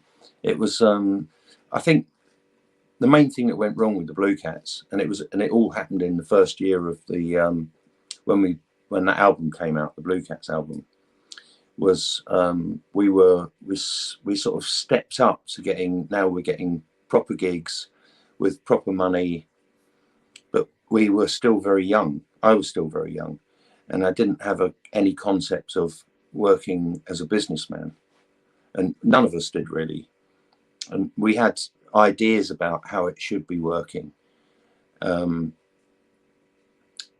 it was actually money that split us up. It was a massive argument about what are we doing with the money. I had problems with getting to the gigs because I was having to borrow money off my parents to go to the gigs, and my parents started getting kind of angry with me and saying, why are you borrowing money off of us to go to a gig that you're earning X amount of money at? And I was saying, well, the band have decided that we have to invest all the money into the infrastructure of the band. So it was like buying a PA, buying a van for ourselves, and then putting money into a bank account so we could afford to do whatever we needed to do. But I got into financial difficulties, and I just had to say, look, it's not working for me. We're earning all this money, but all of it's going into the infrastructure, and none of it's coming back. So after gigs, I couldn't even afford to go and buy myself a burger or some chips or something to feed after the gig because the money had gone straight into this bank account, and it just got too much. And then there was a horrible argument between the band, and we just all went, just right, leave it, split up. And at that point, I just went, well, I'm not leaving it actually, because I've already worked too hard to have this band that I want. And I just went straight out once I realized that we weren't going to do anything anymore, not realizing that they were going to go and carry on with the Blue Cats without me. And bless them, they did it. And I've always wished them all the best with it. But I just went, right, I'm going to start another band. And I just went, pulled any resources I had. I spoke to other, go to the clubs, the nightclubs that we went to, just meet up with guys and go, anyone want to join a band? Like as if I was back at the school playground again, hassling the kids in the playground, the recreation area, going, do you want to be in a band? Do you want to be in a band? Like that. And so I just went around the London clubs and started, anyone that I met said, do you play an instrument? Do you want to be in a band? Like that, guys that look cool. Like that. And eventually I found people. And then someone would say, no, I don't, but I know this guy that lives down the street, Rob Tyler. I've got his phone number if you want. And I go, right, can I have his phone number? And I just phoned up Rob Tyler out of the blue and just went, hello, is that Rob? And I go, yeah. He goes, yeah. I say, listen, I'm starting a band. I've heard that you're pretty good on the drums and you can do sort of stuff like Dickie Harold did. And he went, oh yeah, I'm right into Gene Vincent. So I said, well, do you want to get together and we'll do something? And then started putting the Hot Rod Gang together like that. And I saw Mark Harmon at it was his debut gig at a club in London. He just started the band Restless. And as soon as I heard him play, I just went, whoa, I've got to meet this guy. And I'd already got enough kind of kudos from the Blue Cats so that the security staff, when I went up to the stage area, the security all knew me. And I just went, any chance I can just pop back to the dressing room and speak to that band who'd just been on? And they go, yeah, of course you can, Dave. So I went backstage to meet Mark Harmon and just said to him, Mark, I'm going to do a new album. I've putting together this band, the Hot Rod Gang. I'm going to do a new album. Would you be interested in playing guitar on it for me? And he went, even though he had Restless, he said, yeah, of course I will. So I sort of went, right, we'll do a couple of rehearsals and then we're off to Holland to do the recording. We've got some shows to do, but we're going to do the recording. And that was when that Tainted Love thing happened, just when Mark Harmon was coming into the band. And luckily, Mark was the perfect guy to do that job. He really was. His sound was amazing. Bands breakups are like a divorce. It's even worse. Yeah, I always say to people, I've had a lot of I've been a mentor to lots of youngsters that want to be musicians, and I always say to them, when you get in a band, don't take this lightly, right? Because it is like getting married. There's no doubt about that whatsoever. And when you split up, it is like having a divorce. So as soon as you get that concept in your head, you'll realize you're in a relationship where you have to have lots of trust. And you have to be able to know that all of you are going to stand together on this. It's it is a big commitment. There's a lot of absolutely, yeah. Yeah. So what was the year that the Blue Cats split? I mean, that you, I guess, left the band, or it was 81? Yeah. 81. Okay. Yeah, and then 6 months after that, I had the Hot Rod Gang. You already started the Hot Rod Gang. Yeah. How did it feel to have a new band and you were the leader in that band? It was exciting. It was exciting. It wasn't. I was very insecure. I remember being insecure because I'd been so used to what I was doing with the Blue Cats. Mm-hmm. And that was, you kind of get into that, it's like being in a relationship again. It works like this, he does that, I do that, and we do that. And then when you put a new band together, it's like the guitarist straight away, you go, oh, that's not what I'm used to. He didn't play it like that if we were doing that tune, and the drummer didn't quite do it like that. But you have to, or I felt that I have to just go with this now. However it sounds, go with it, and just try and start nurturing it again so that it becomes what you had with that previous band.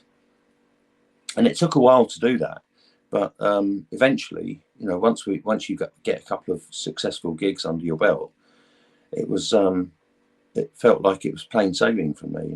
We've got it. We've got a new band together, and from there, and this is the interesting thing, over the years, Mark Harmon had to go back and fulfill his commitments with Restless, and then I had to get another guitarist. So I had to bring in another guy, and I'd go, he doesn't quite play it like Mark did, but he's still playing it in a credible fashion. So I just go with that now. And so moved through guitarists and drummers in later years, so that it's just like now I feel like I could play with anybody like tonight. Mm-hmm. If they turned up in this lovely kitchen I've got here now, just start jamming and something good will come out of it because your heart's in the right place. Yeah, that's the right way to see things. So back in those days, and we mentioned briefly the Stray Cats. I believe the Stray Cats started the band in 79, 78, 79. They came to London in 1980. How do you remember do you have any memories from that time? How did that affected your career? Was that cool, or they brought like more of a mainstream audience? No, it was really cool. When the Stray Cats turned up, they opened up the floodgates, really, because I don't know how they did it, but they managed to get some kind of record deal. As soon as they arrived in London, they'd got a record deal. They'd got great producer, Dave Edmonds, producing for them. And Dave Edmonds seemed to have the feeling of what neo rockabilly was all about. Or it wasn't even neo rockabilly then, was it?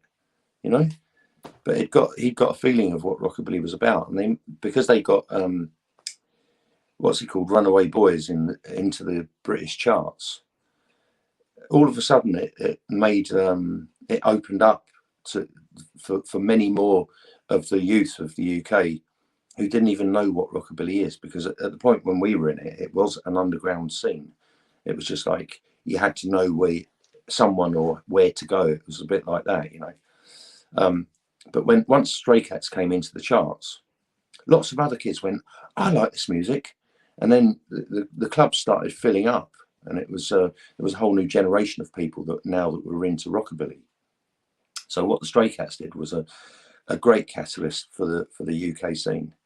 And I remember, because I was gigging myself at that time, you know, I was very busy doing gigs all over the place. The only time I ever got any real contact with them was I'd be driving my car and I'd put the radio on, and there would be the Stray Cats on the radio, and I'd go, good on you guys, you know, this is bringing more popularity to our music scene.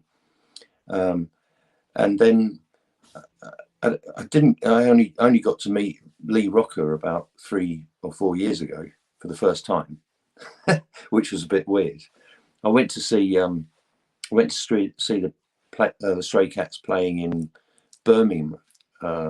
It was at Birmingham in 1981 or 2, somewhere around about that time. And I couldn't get near the backstage to try and meet the guys. I really wanted to, you know, but I couldn't. It was just, there were too many people. That the security were like, whoa, no.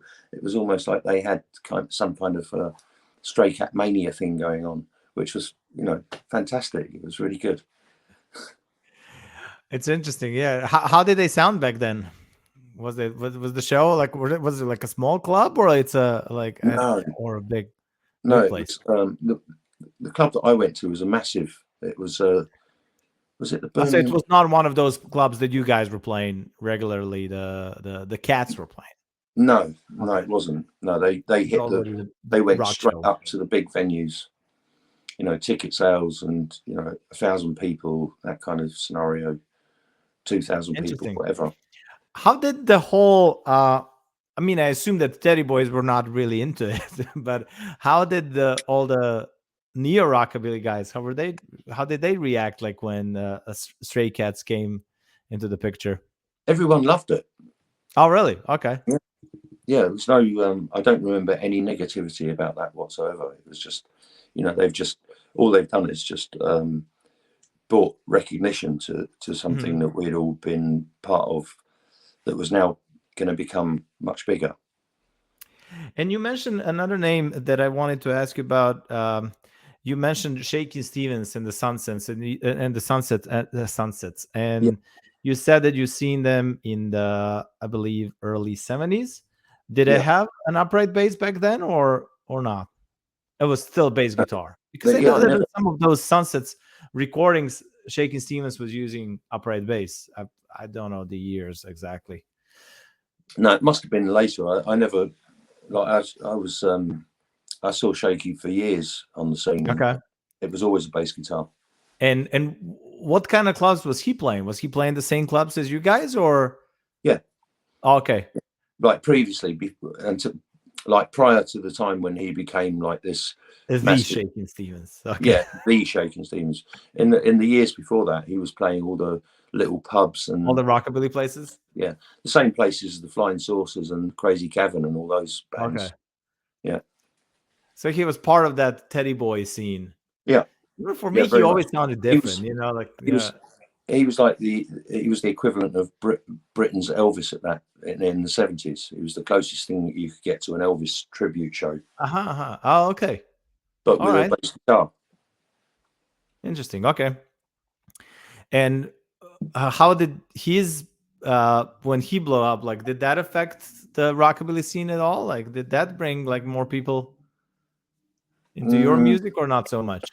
No, that that actually created the first backlash from the rocking scene. Oh, really?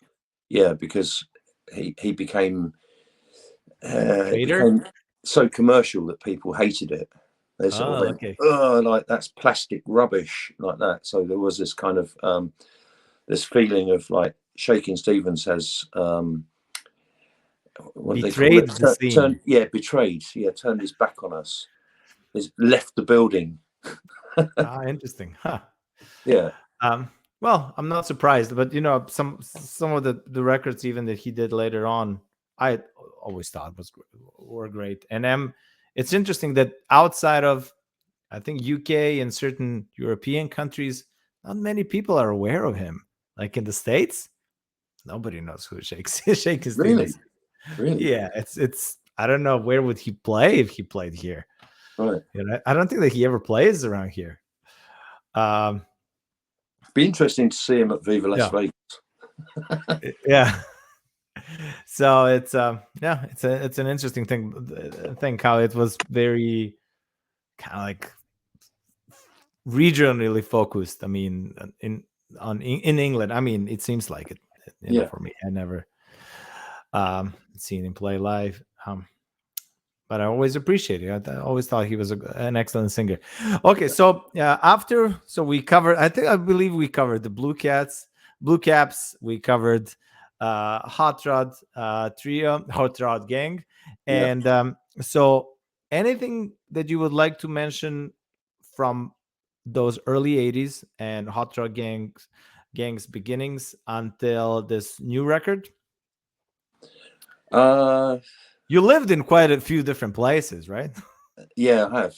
Yeah, and yeah, I've had a big family, so that's kind of like the 80s were this kind of became late 80s Mhm. and early 90s were this time of my doing gigs was just like almost like just riding a bike, you know, just going out to work to do the gig, come home, and then my family life was pretty much dominant throughout that period. Mhm. And then in the late 80s, I decided that I wanted to get into start an acting career. So I I actually went to university and studied for 3 years to become like an actor and a film maker. And then as I was coming out of that, it felt like there was a demand for me to do something, another, more recordings, more music. So I made an attempt in '92 to do that album called Lookout, which didn't really go that well. You know, it was a bit too. Rockhouse got me to do that one called Understatements in '84, where they said to me, "Oh, um, you need to refresh the sound in some way. Write songs which are more like fit with the mid '80s vibe that was going on." And that was a flop. It was just a really bad idea. You know, they put like electronic drum sounds onto the. We went into the studio. We recorded plain old bass and drums and stuff like that. But then they started putting these electronic sounds onto it, and it just that was no good for us whatsoever. It was like there are people that love that stuff now, from Understatements and that late '80s period. And then the '90s came, and I had another go at it. This time I sort of thought I'd do it my own take, write some new songs, have another go at it. Tried to self-produce, which wasn't particularly successful, and then just sort of went on, like trudged on with just doing the gigs. It was just gigs, gigs, gigs, gigs, gigs, and no more recordings until recently, when I suddenly looked at the clock and went, "Shit, I'm nearly 60. Oh man, that can't be it. I've got loads. I still kept writing songs, writing music all the way through. Still, every day there's a new tune or a new idea for a song, so I keep going on those. And then I just got to this point just over a year ago where I thought, well, what am I going to do now? Just sit on all these ideas that I've got, or actually do something with them? So, and then this pandemic stuff all started. Everyone's in lockdown, and I thought, perfect excuse to now do something, hit the studio and make another recording. And now I've started it. It's like I can't stop it. You're actually distracting me now from writing the next song for the next album. Well, I'm glad you're back at doing it again. And then let's Yeah. mention that the new record. So it already came out, right? Well, the first single out off the new First single. Yeah, the first single. I Lost My Beer. I Lost My Beer. It's a double Okay. A side. It's I Lost My Beer, and on the B side is I'm gonna toss my cookies, which are both, Okay. they're both like my take on parties. What happens when you go to parties? You just get too much on the way, and then when the party's finished, you're on the whoa. Where the people can get the record? The company that have produced the record and are distributing it are called Keil Records from Germany. That's Keil Records. So it's Germany. the best thing to go to their website. Yeah, the website Keil Records. That's the record cover. I'm trying to think of their website now, but there are lots of links on Facebook for it. So if anyone goes to the Dave Phillips and the Hot Rod Gang website, you can see information on there about how to get this new record. This is a limited edition, just to try and promote the new album. So this is the beginning of the new album. I'm hoping that we get lots of responses, and that will help us to move forward and finish the album, get that pressed, and then you can listen to more of this great rockabilly music that I love so much. And have you recorded like more music or just these two songs for this for now? Is the whole album ready? I've recorded the whole album. Yeah, we're just doing the final mixes now. Nice. There's talk of doing another single before the actual album comes out. Okay. So this single's the first promotion, and then if I do a second single, there'll be another one as we get towards the finishing point. But I'm hoping that the album's going to be finished by the end of this year. So nice. Christmas. So it's going to be out on Keil Records next year. I won't quote that one yet. It's going to be on Keil Records. We haven't. Yeah, we're negotiating on it. But Keil Records asked if they could do this first single, so they've got that one, and it's out, which is great to have it out. And now we're looking at doing a second single, and then what we do when I finish the album, because they haven't listened to it yet. I'm doing all the production myself. Mm-hmm. So if they like what I come up with, then it'll be on Keil Records. Okay. All right. So whoever is interested in a record should check out Dave Phillips's Facebook, and the link is under the video in the description of this video. Make sure to follow the band as well. Yeah. And get the record. Yeah. Make sure to get a record. Do not just stream it. Get the vinyl. Yeah. All right. Let's talk. I want to talk more with you about a bass. Like, how many basses do you have? About your gear in general. How many basses do you have? What kind of strings you like? Amps? Do you have a preference for amps and pickups? Right. Let me say first of all, right, the thing I love most of all about the bass is it's a self-sufficient instrument, so it doesn't need really, if you play a bass right, you don't need an amplifier or a pickup, but we'll come to that later, amplifiers and pickups. I've got two basses. My beauty, I call her Betty the bass, so predictable. She's built in 1880. So she's over 240 years old. She was originally a 3-string bass, but converted to a 4-string sometime in the early 20th century. Don't know when. And the bass that I play currently is one of my own, because I've started manufacturing basses as well. This one is one of my own. I call her Etta. She's at the recording studio now, which is why I can't show you her, but she's the one that I'm holding on the record cover there that you can see.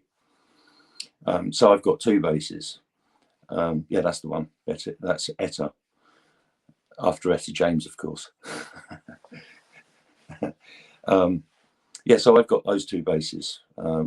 One very old one and one very new one. This one was finished in 2012. When it comes to pickups, I started out from first. You couldn't get bass pickups when I first started playing double bass in the 70s, and the first thing I had to do when I worked with the Blue Cat Trio was to gaffer tape a microphone to the tailpiece on the bass, and that was the closest thing we could get, and then just plug the microphone into the PA system. That was how I started out initially. But then I was at my local music shop, and the guy picks me out and he said, "Oh, Dave, yeah, I wanted to see you. We've just got advertising from this company in Los Angeles called Polytone, who are going to do a double bass pickup, which fits in between the bridge."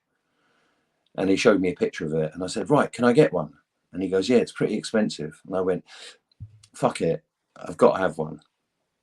This was during the Blue Cats. So I started with a Polytone, which served me for the whole of the time I was with that band. And then you get your obvious break. And I used, at that time, I also became dedicated to Polytone. They did the first, like, it was like a Polytone a cube kind of bass amp that you could use with it. So I had what was that thing called? A Polytone.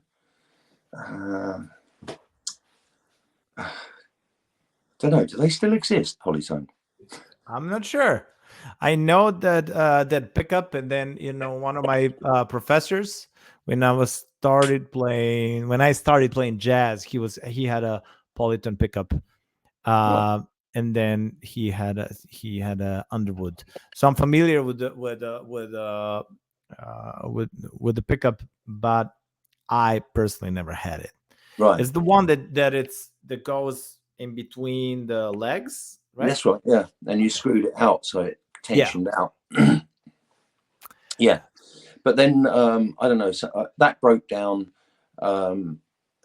It was too expensive to get it fixed. And then Anders James from the Stargazers, we were quite close friends at that time, and he said to me, "Oh, Dave, have you heard of the Underwood?" And I went, "No." And then so he turned me onto the Underwood. So then I started using Underwood from that point. And then from there on, and like through the years of like stuff breaking, stuff whatever, I've had kit stolen from me over the years, and then you've got to go back to square one. And now I just use a modern equivalent of what's an Underwood, but from now it's just this, I don't know, Shadow? A what? Is it the Shadow? Yeah, Shadow, exactly. So, and it's what you do with it. It's not, it's not. I don't go in for that thing of like, it's more expensive, so it must be better, or any of that stuff. I just go, keep it simple. If it gets the sound off the bass into an amplifier. Exactly. And What kind of strings were you using back then when you started playing slap bass, and what kind of strings are you using now? the craftsman who looked after who taught me about building basses was a great advocate for Tamastic spiracores, nickel silver strings, and that's always been my favoured string. So Tamastic spiracores, They're very expensive, but they last for, you know, a set. Well, I mean, I only ever changed them when one broke, or if I changed basses, which I've only done a couple of times. So I always go for Tomastics. I'm not into. I can't get tones out of weed whackers. So don't. You know, a lot of the gigs that I do, I have to get a pickup bass when I get to the gig, and they say, "Oh, Dave, you know, we've got a bass for you," and you go on stage, like check the bass out, and it's got those weed whacker strings on it, and I go, "Oh no, no," you know, because like when you're playing stuff like Jack Neal did, you can't get any tone out of it. You can get a slap out of a weed whacker. You can make it go like that, but a good quality gut string, I can do work with that. That's no problem. That's what I wanted to ask you, because I know that you always at least try like to be focused on the authentic and traditional sound. And it's interesting that you mentioned that, you know, your strings of choice are through the whole career were the Tomastics. So you were never into guts? No, I've never chosen to have guts on my instrument. When I do play, and I do get to play a lot of instruments that have gut strings on, they're comfortable and they do the job. You know, you can get good tones out of them. You can still get a really good quality slap, which isn't too over the top. When they're metal strings, it is easy to go over the top with the slap sound because of the metal slapping on the fingerboard. Oh, I know. I play steel strings. I play Tomastics. I've been endorsed by Tomastic for, I don't know, 12 years now. Have you? Can you get me an endorsement? Maybe. that would be really handy if I could get it. I've never had an endorsement. Do you know that? Oh, really? Okay. Never. But I'd like to get one from Tomastic. That would be brilliant. Well, I can hook you up with the right people. Thank you. Anyway, back to the subject. So Tomastics. Yeah, I'm glad to hear that. And because it seems that in the late 70s, early 80s, people were playing mostly steel strings, and then they kind of stopped playing. They got into more into guts, and then later on nylon strings, basically. Yeah. What is your amp of choice? Do you have one? I guess the best amp that I think I've ever played would be I think it was a Gallion Kruger. Okay.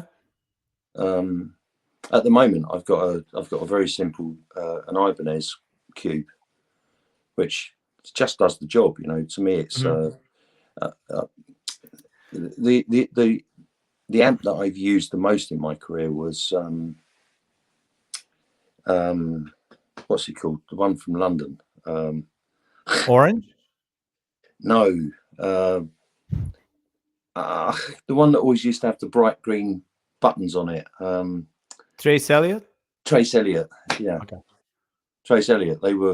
They sort of took over late 80s. They became the ultimate. To me, they were the ultimate because you got a really great. Interesting. Not very rockabilly though. Not rockabilly. Yeah, it's interesting choice for a rockabilly bass player. Well, it's just I could get a good sound out of it. That's I mean, that's the only thing that matters. I play orange. I play, you know, I don't play like 50s amps or anything. Yeah.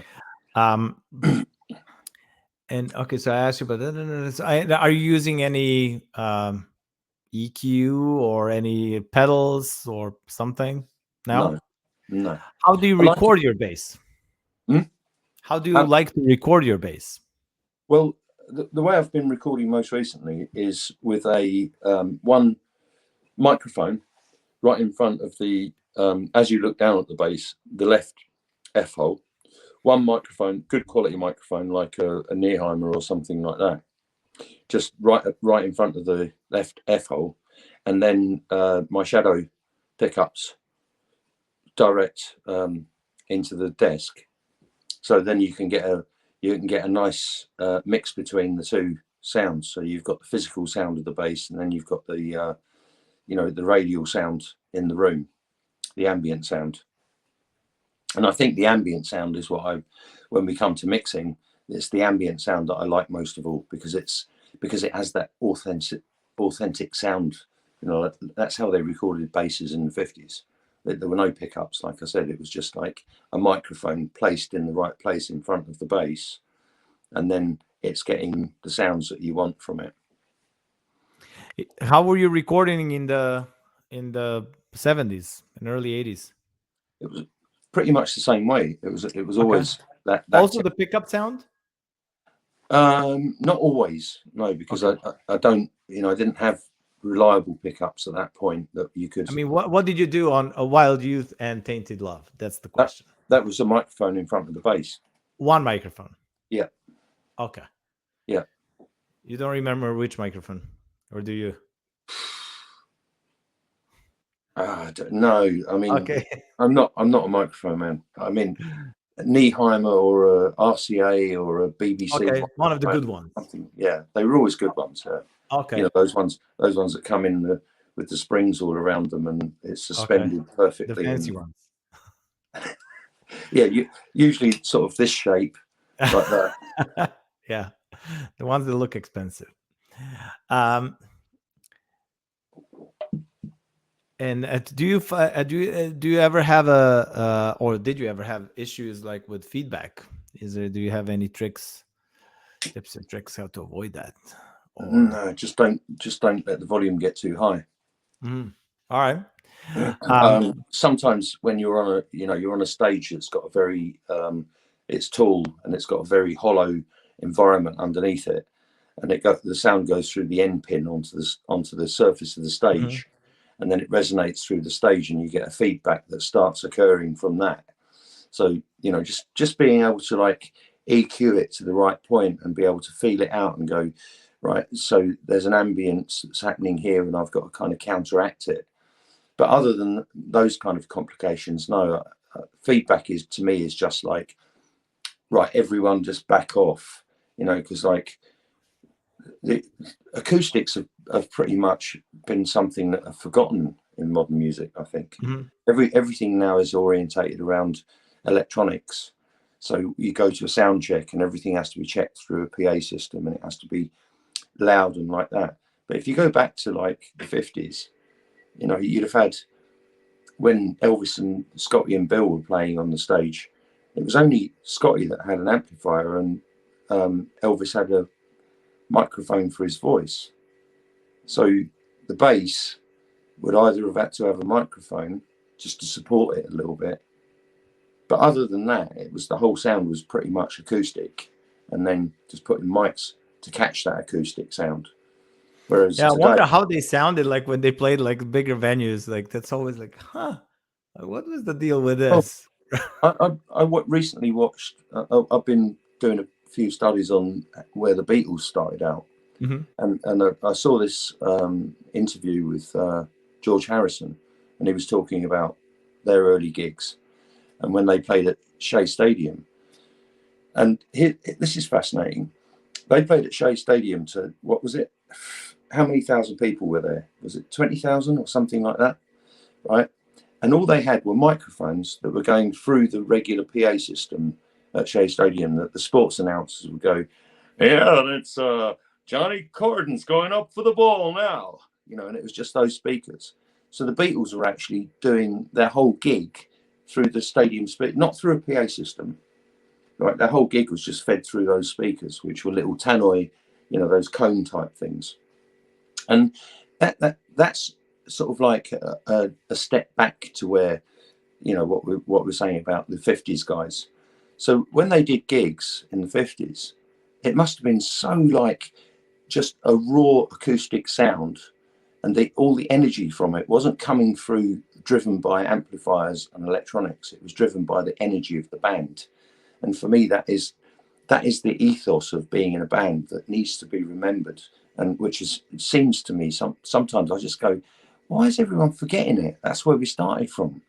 It was like back in the day, you could have an acoustic guitar, an acoustic bass, and a drummer who knew how to keep a good sort of time, but not start clouting the drums, banging on them like that, just tapping away nicely, keeping the rhythm. And then an acoustic vocal, or maybe one microphone that caught the whole sound of the band. This is something that I'm sort of like trying to like rekindle at the moment, to get people to realize that you can actually keep it that simple and have and still make a really good sound and vibe for the audience. We had let me tell you about this event that happened with the early Hot Rod Gang days. This one marks a moment for me. I was doing the Ghent Festival in this would have been around about 82 when Wild Youth came out, and we were getting little different shows. It's like a week-long festival, and you get people that hear you on one of the stages, and a bar owner would go, "Oh, monsieur, do you want to come play at my bar? I've got this little bar down on the corner here, and you could do Monday night like that and turn on a lot of people. We get a good crowd." We went in. I said to one of these guys, "Yeah, we'll do that." And we went in to do this little bar, and we were just setting our stuff up. You got people milling up and down the street because it's a festival, and while we're sound checking, people start taking interest, turning and looking in through the window, like, "What time's the band coming on?" like this. And the owner of the place goes, "Oh yeah, they're going to be on at 7:00. Come back then." And he opens all the windows up. It's a summer festival. Opens all the windows so people even on the street can watch it. So we get this little gig, right? And it's really intimate. And we've got a tiny little PA system. But all of our staff at that time was on 240 volts. And the system in Belgium then was 110 volts. So our amps are asking for a different voltage to what we've got from the pub that we're playing in. And I was getting these, I've got those big old SH55 microphones, the big iconic ones. And I was getting these sparks coming off the microphone to my lip. And I'm going, shit, I'm getting electric shocks off the microphone. Right, anyway, like, never mind, the show's got to go on like this. So we start doing the show, and all the people started turning up, and this place was absolutely fucking packed, I swear. Right, there were so many people in there, and the band are cranking it like this. And I got this one spark from the microphone that hit my lip, and as it went, all the lights in the place went out, all the amps went off, the PA system just went off, right? And the sound was gone. But this audience, we're halfway through a song. I think, it was a really rocking song as well. So we were really giving it some, right? And I just turned to the band and went, "Carry on," like that. And we just carried on playing it acoustically. And the crowd went fucking mental. They went absolutely crazy because we hadn't stopped, because there was no PA system. And they could still feel the energy. And even though they could only hear us acoustically, I'm still slapping on the bass and the drummer's still giving it some on the drums. All right, the acoustic guitar you could still hear. The electric guitar, he was fucked, but the audience just loved it. And to me, there was this moment when I just went, whoa, they actually don't care. And we finished the song and it erupted. Everyone just went crazy. And the guy from the bar came out and he said, "Look, we've had a problem with the electric. You've blown the fuse, but we'll fix it." He said, "But the main thing is, the audience just fucking loved that.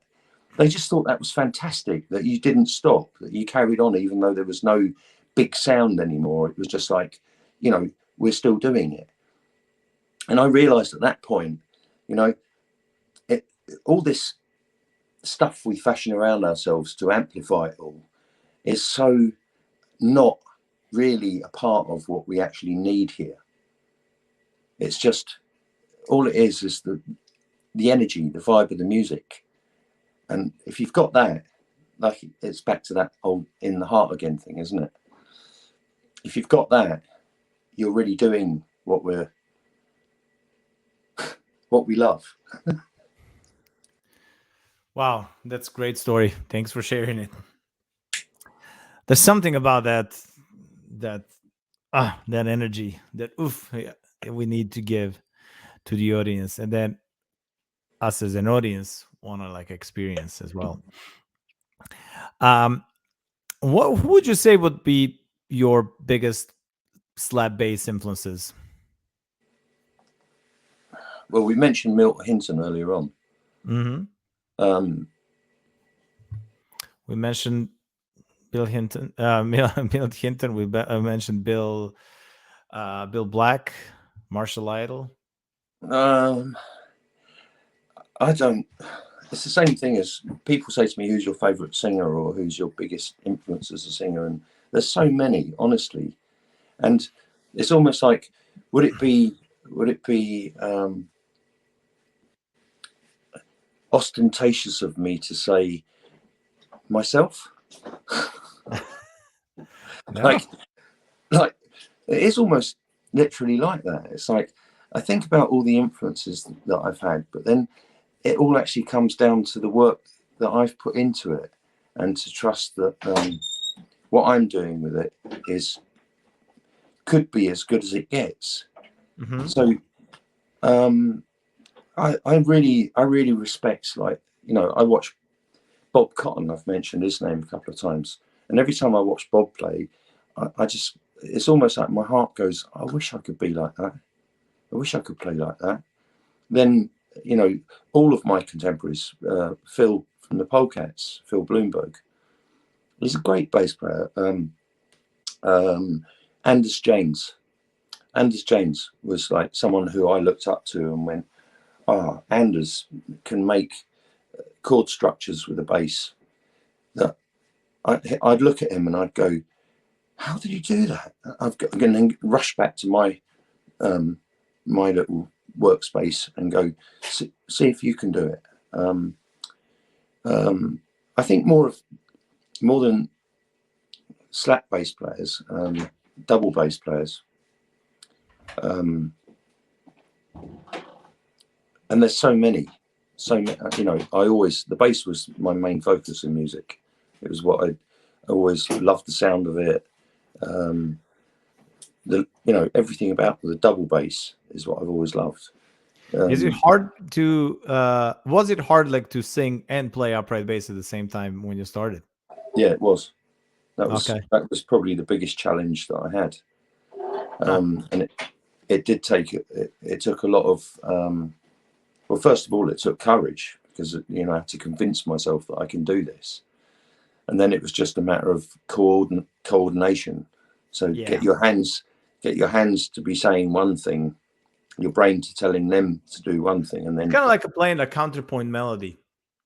yeah, and then the big challenge is when you've got you're sort of trying to keep the lyrics going, like, so you're not looking at a page of lyrics. It's all in here. It's all pictures in your head. So you have to have pictures of what you're singing, and then at the same time pictures of what your fingers are doing. And you can't be watching your fingers either, because as a singer, it's really important that you engage with your audience. You're singing this for the audience. So your hands, as a singer, the first thing I had to learn was that my hands know where they're going on the bass. And as you know, on a bass, there's no frets. So then your ears come into play, and your ears are correcting your fingers. But if you trust that, and then you've got the lyrics in your head, and you know how you want to phrase those lyrics so that you're singing, because I am probably, I'd like to think of myself more as a singer now than even a bass player. Yeah, so that was a big challenge, honestly, George. It really was. Yeah, it seems like it. There was like not that many people that did it back then. I mean, Ray No. Campy was doing that, but Well, like I said, Ray Campy was a massive influence to me. Yeah. He gave me the courage in a way to do that. To sort of get, I watched him and just went, well, if he can do it, I can do it. he was such an excellent, he was such a great guy, and big influence to many people. But it seems like especially in England.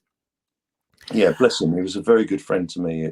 Whenever I saw Ray, he was always, hey, Dave, like, come on, man, let's have party together like that. He was a good guy. Absolutely.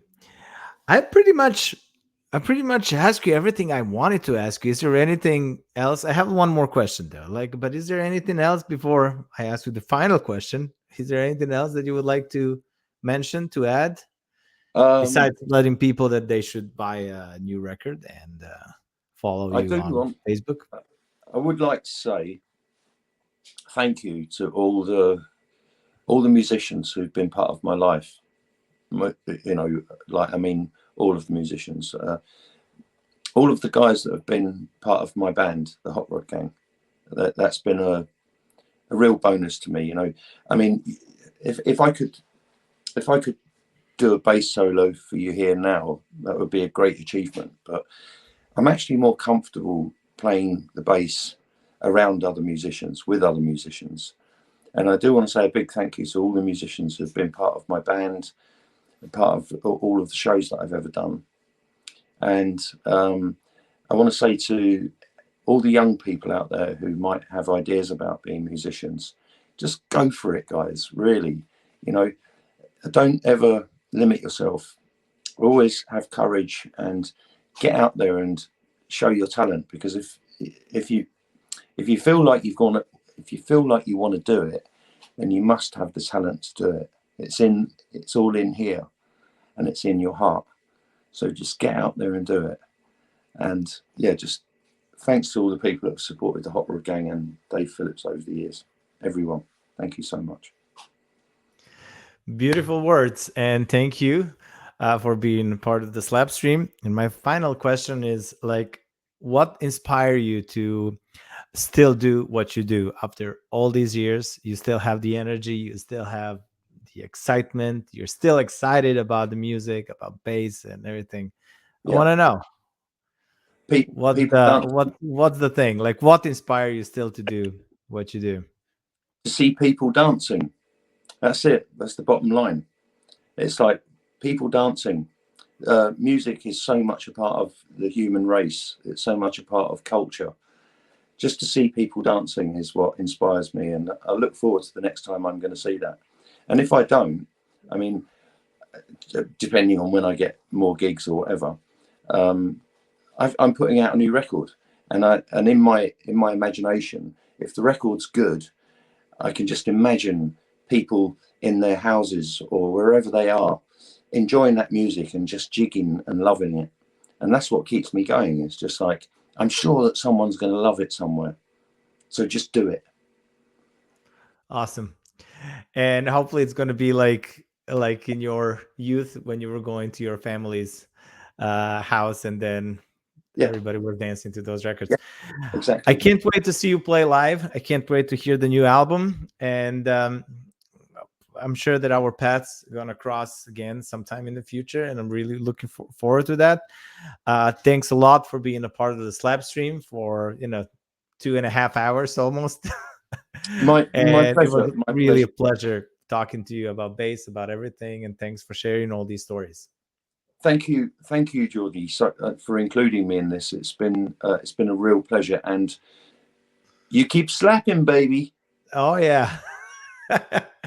That's what I do. That's what we do. Thanks again, and Bless good you. luck with everything. Thank you. Bye now. Oh, can I do another one? Yeah. Cheers, Djordje. Take care, man. Cheers. Thank you. All right. That was Dave Phillips from the Blue Cat Trio, Blue Cats, and Hot Rod Gang. Make sure to check out the new record. Make sure to follow him on Facebook and get that record on a vinyl. I got a feeling that it's going to sound much better than on Spotify or YouTube. And thanks to all of you for being a part of Slapstream. Thanks to all of you for supporting me, so supporting the show. It's not very profitable show, so it brings me great joy doing it. I love talking to all these amazing people, hearing all these bass and life stories, really, and it's amazing. I'm looking forward to more of these. If you'd like me to continue with this, make sure to check out the ways that you can support it, the best way is like to subscribe. Make sure to do that. Make sure to slap that like button and help me out with the YouTube algorithm. Leave a comment if you would like me to feature a bass player that you like in the future, and it's the best to do that under the video, not on the side, not for the live chat. um and yeah, if you'd like to support it, Venmo and PayPal links are in the description of the video. You can also get these cool bass, slap bass t-shirts. Can you see this at all? Yeah, I got a feeling that you can. This microphone is on the way, but don't forget, never fret. And Patreon. Patreon is the best way to support the channel and my work. The link is also in the description of the video. And in the meantime, don't forget, never fret, slide it in smooth, and keep it in a groove. I'm Djordje, and I will see you next Saturday.